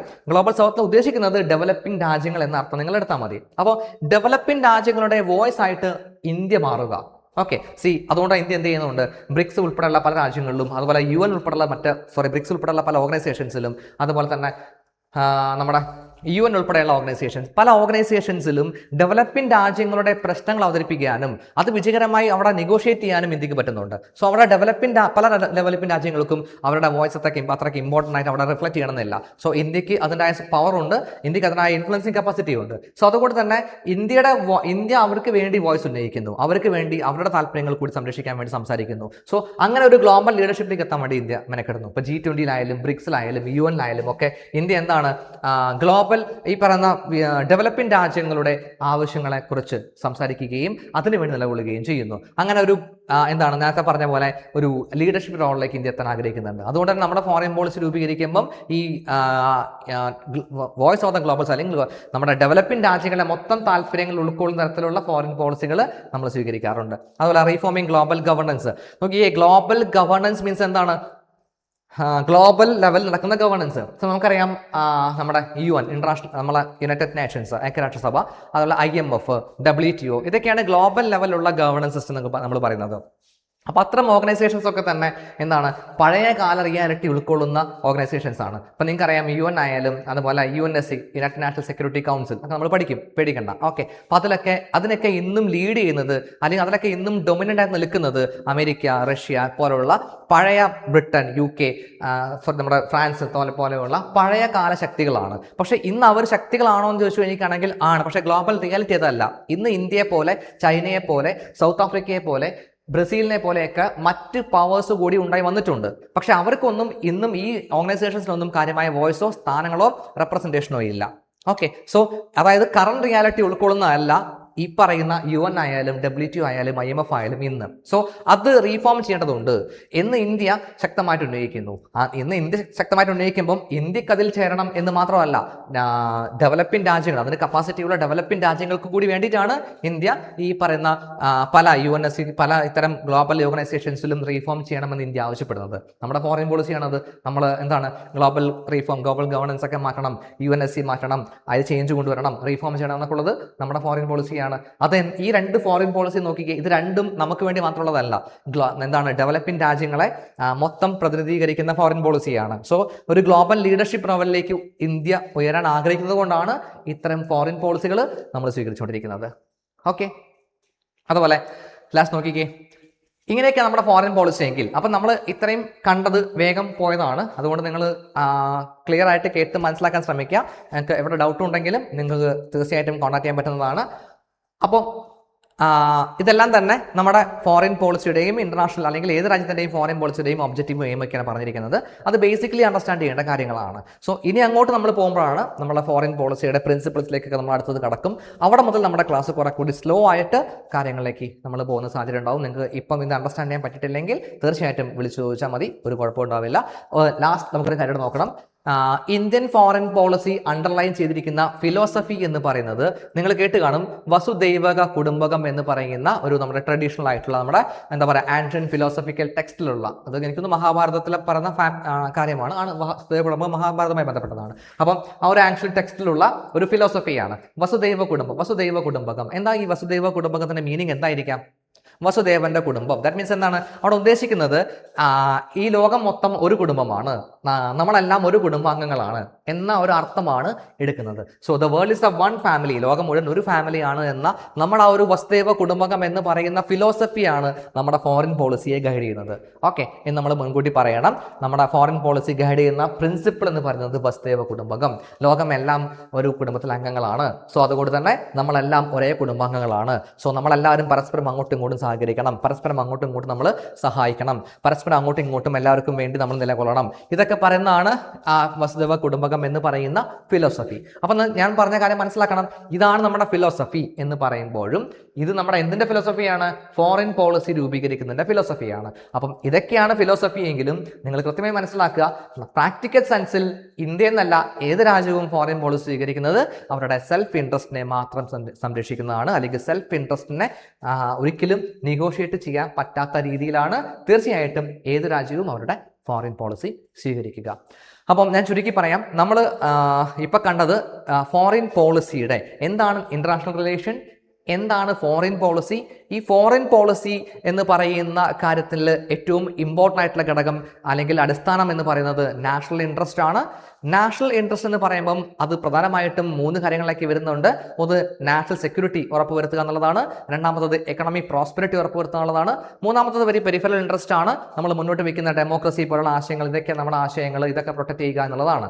ഓക്കെ, അല്ലെങ്കിൽ ഇതൊക്കെയുള്ള രാജ്യങ്ങളുമായിട്ട് നമ്മൾ നിലനിൽക്കുകയോ അല്ലെങ്കിൽ ബന്ധം സ്ഥാപിക്കുകയുള്ളൂ എന്ന് പറയുന്ന ഐഡിയോളജിക്കൽ ആയിട്ടുള്ള ഒരു ഇൻട്രസ്റ്റ് ആണ് അവിടെ വരുന്നത്. നമ്മൾ ഡെമോക്രാറ്റിക് ആണ്, അതുകൊണ്ട് നമ്മൾ ഡെമോക്രസി ആയിട്ടുള്ള രാജ്യങ്ങൾ മാത്രമേ നമ്മൾ ബന്ധം സ്ഥാപിക്കുകയുള്ളൂ. വേറൊരു രാജ്യത്ത് വളരെ വലിയ രീതിയിൽ ഹ്യൂമാനിറ്റേറിയൻ ക്രൈസിസ് നടക്കുന്നുണ്ടെങ്കിൽ അവരുമായി നമ്മൾ ഇടപെടില്ല എന്നൊക്കെയുള്ള ഒരു മോറൽ ആയിട്ടുള്ള കാര്യങ്ങൾ, അതും നമ്മുടെ ഫോറിൻ പോളിസിയുടെ അല്ലെങ്കിൽ നാഷണൽ ഇൻട്രസ്റ്റിന്റെ ഒരു കാര്യം തന്നെയാണ്. പക്ഷെ അതൊരു പെരിഫറൽ മാത്രമാണ്, ഒരിക്കലും ഒഴിച്ചുവിടാൻ പറ്റാത്ത കാര്യങ്ങൾ. നാഷണൽ ഇൻട്രസ്റ്റിന്റെ ഏറ്റവും ഇമ്പോർട്ടൻ്റ് ആയിട്ടുള്ള കാര്യങ്ങൾ നാഷണൽ സെക്യൂരിറ്റി ഉറപ്പുവരുത്തുക, എക്കണോമിക് പ്രോസ്പെരിറ്റി ഉറപ്പുവരുത്തുക. ഇതൊക്കെയാണ് കാര്യമായിട്ട് നാഷണൽ ഇൻട്രസ്റ്റ് എന്ന് പറയുന്ന ഏറ്റവും ഇമ്പോർട്ടൻ്റ് ആയിട്ടുള്ള കാര്യം. ഈ നാഷണൽ ഇൻട്രസ്റ്റ് ആണ് ഫോറിൻ പോളിസിയുടെ ഏറ്റവും ഇമ്പോർട്ടൻ്റ് ആയിട്ടുള്ള ഘടകം. അങ്ങനെ വരുമ്പോൾ നമ്മൾ ഈ പറഞ്ഞ നാഷണൽ സെക്യൂരിറ്റിയും എക്കണോമിക് പ്രോസ്പെരിറ്റിയും ഉറപ്പുവരുത്തുക, ഇതൊക്കെ തന്നെയായിരിക്കും ഏത് രാജ്യത്തിൻ്റെയും ഫോറിൻ പോളിസിയുടെ ഒബ്ജക്റ്റീവായിട്ട് വരുന്നത്. ഓക്കെ, പിന്നെ നമ്മൾ കണ്ടത് ഇന്ത്യയുടെ മാത്രം ഫോറിൻ പോളിസിയുടെ ഒബ്ജക്റ്റീവാണ്. അപ്പോൾ ഇന്ത്യയുടെ മാത്രം ഫോറിൻ പോളിസിയുടെ ഒബ്ജക്റ്റീവ് എന്ന് പറയുമ്പോൾ ഞാൻ ഈ പറഞ്ഞ ഒബ്ജക്റ്റീവ്സ് എന്തായാലും ഇന്ത്യക്ക് ഉണ്ടായിരിക്കും. ഇനി ഇന്ത്യ സ്പെസിഫിക് ആയി പറഞ്ഞപ്പോൾ നമ്മൾ എന്ത് കണ്ടത്? ക്രോസ് ബോർഡർ നാഷണൽ സെക്യൂരിറ്റിക്ക് എന്തൊക്കെ വന്നു? ക്രോസ് ബോർഡർ ടെററിസം അവസാനിപ്പിക്കുക, മീൻസ് അതുമായി ബന്ധപ്പെട്ട ഫോറിൻ പോളിസികൾ, അങ്ങനെയുള്ള ഫോറിൻ പോളിസിയൊക്കെ ഇന്ത്യ സ്പെസിഫിക് ആയിട്ട് വന്നത്. അപ്പോൾ അങ്ങനെയുള്ള ഇന്ത്യയുടെ ഫോറിൻ പോളിസിയുടെ ഒബ്ജക്റ്റീവ് നമ്മൾ കണ്ടു. ഓക്കെ, ശേഷം നമ്മൾ പറഞ്ഞു ഇന്ത്യയുടെ ഫോറിൻ പോളിസിയുടെ നിലനിൽക്കുന്ന അല്ലെങ്കിൽ ഫോറിൻ പോളിസി അണ്ടർലൈൻ ചെയ്തിരിക്കുന്ന ഫിലോസഫി എന്ന് പറയുന്നത് വസുദൈവ കുടുംബകം എന്ന് പറയുന്ന ഒരു ഫിലോസഫിയാണ്. ഒരു ആൻഷ്യൻ ടെക്സ്റ്റ്, നമ്മുടെ മഹാഭാരതത്തിലുള്ള ഒരു ഫിലോസഫിയാണത്. ലോകം മൊത്തം ഒരു കുടുംബമാണെന്ന് പറയുന്ന ഫിലോസഫി. ഓക്കെ, അപ്പോൾ നമ്മൾ ഫോറിൻ പോളിസി എന്ന് പറയുന്നതിൻ്റെ ഇൻട്രൊഡക്ഷൻ ആയിട്ടുള്ള ഏറ്റവും ഇമ്പോർട്ടൻ്റ് ആയിട്ടുള്ള കാര്യങ്ങൾ കണ്ടു. ഓക്കെ, ഇനി നമ്മൾ പോകുന്നൊക്കെ തന്നെ ഇന്ത്യൻ ഫോറിൻ പോളിസിയുമായി ബന്ധപ്പെട്ട കാര്യങ്ങളായിരിക്കും. അടുത്ത ക്ലാസ്സിൽ നമുക്ക് ഇന്ത്യൻ ഫോറിൻ പോളിസിയുടെ പ്രിൻസിപ്പിൾസിൽ നമ്മൾ കടക്കും. അത് കുറെ കൂടി സൂക്ഷ്മമായിട്ട് പോകുന്ന രീതിയിലായിരിക്കും ഉണ്ടായിരിക്കുക. ഓക്കെ, അപ്പോൾ എന്തെങ്കിലും ഡൗട്ട്സ് ഉണ്ടെങ്കിൽ തീർച്ചയായിട്ടും നിങ്ങൾ ചോദിക്കണം. ഓക്കെ.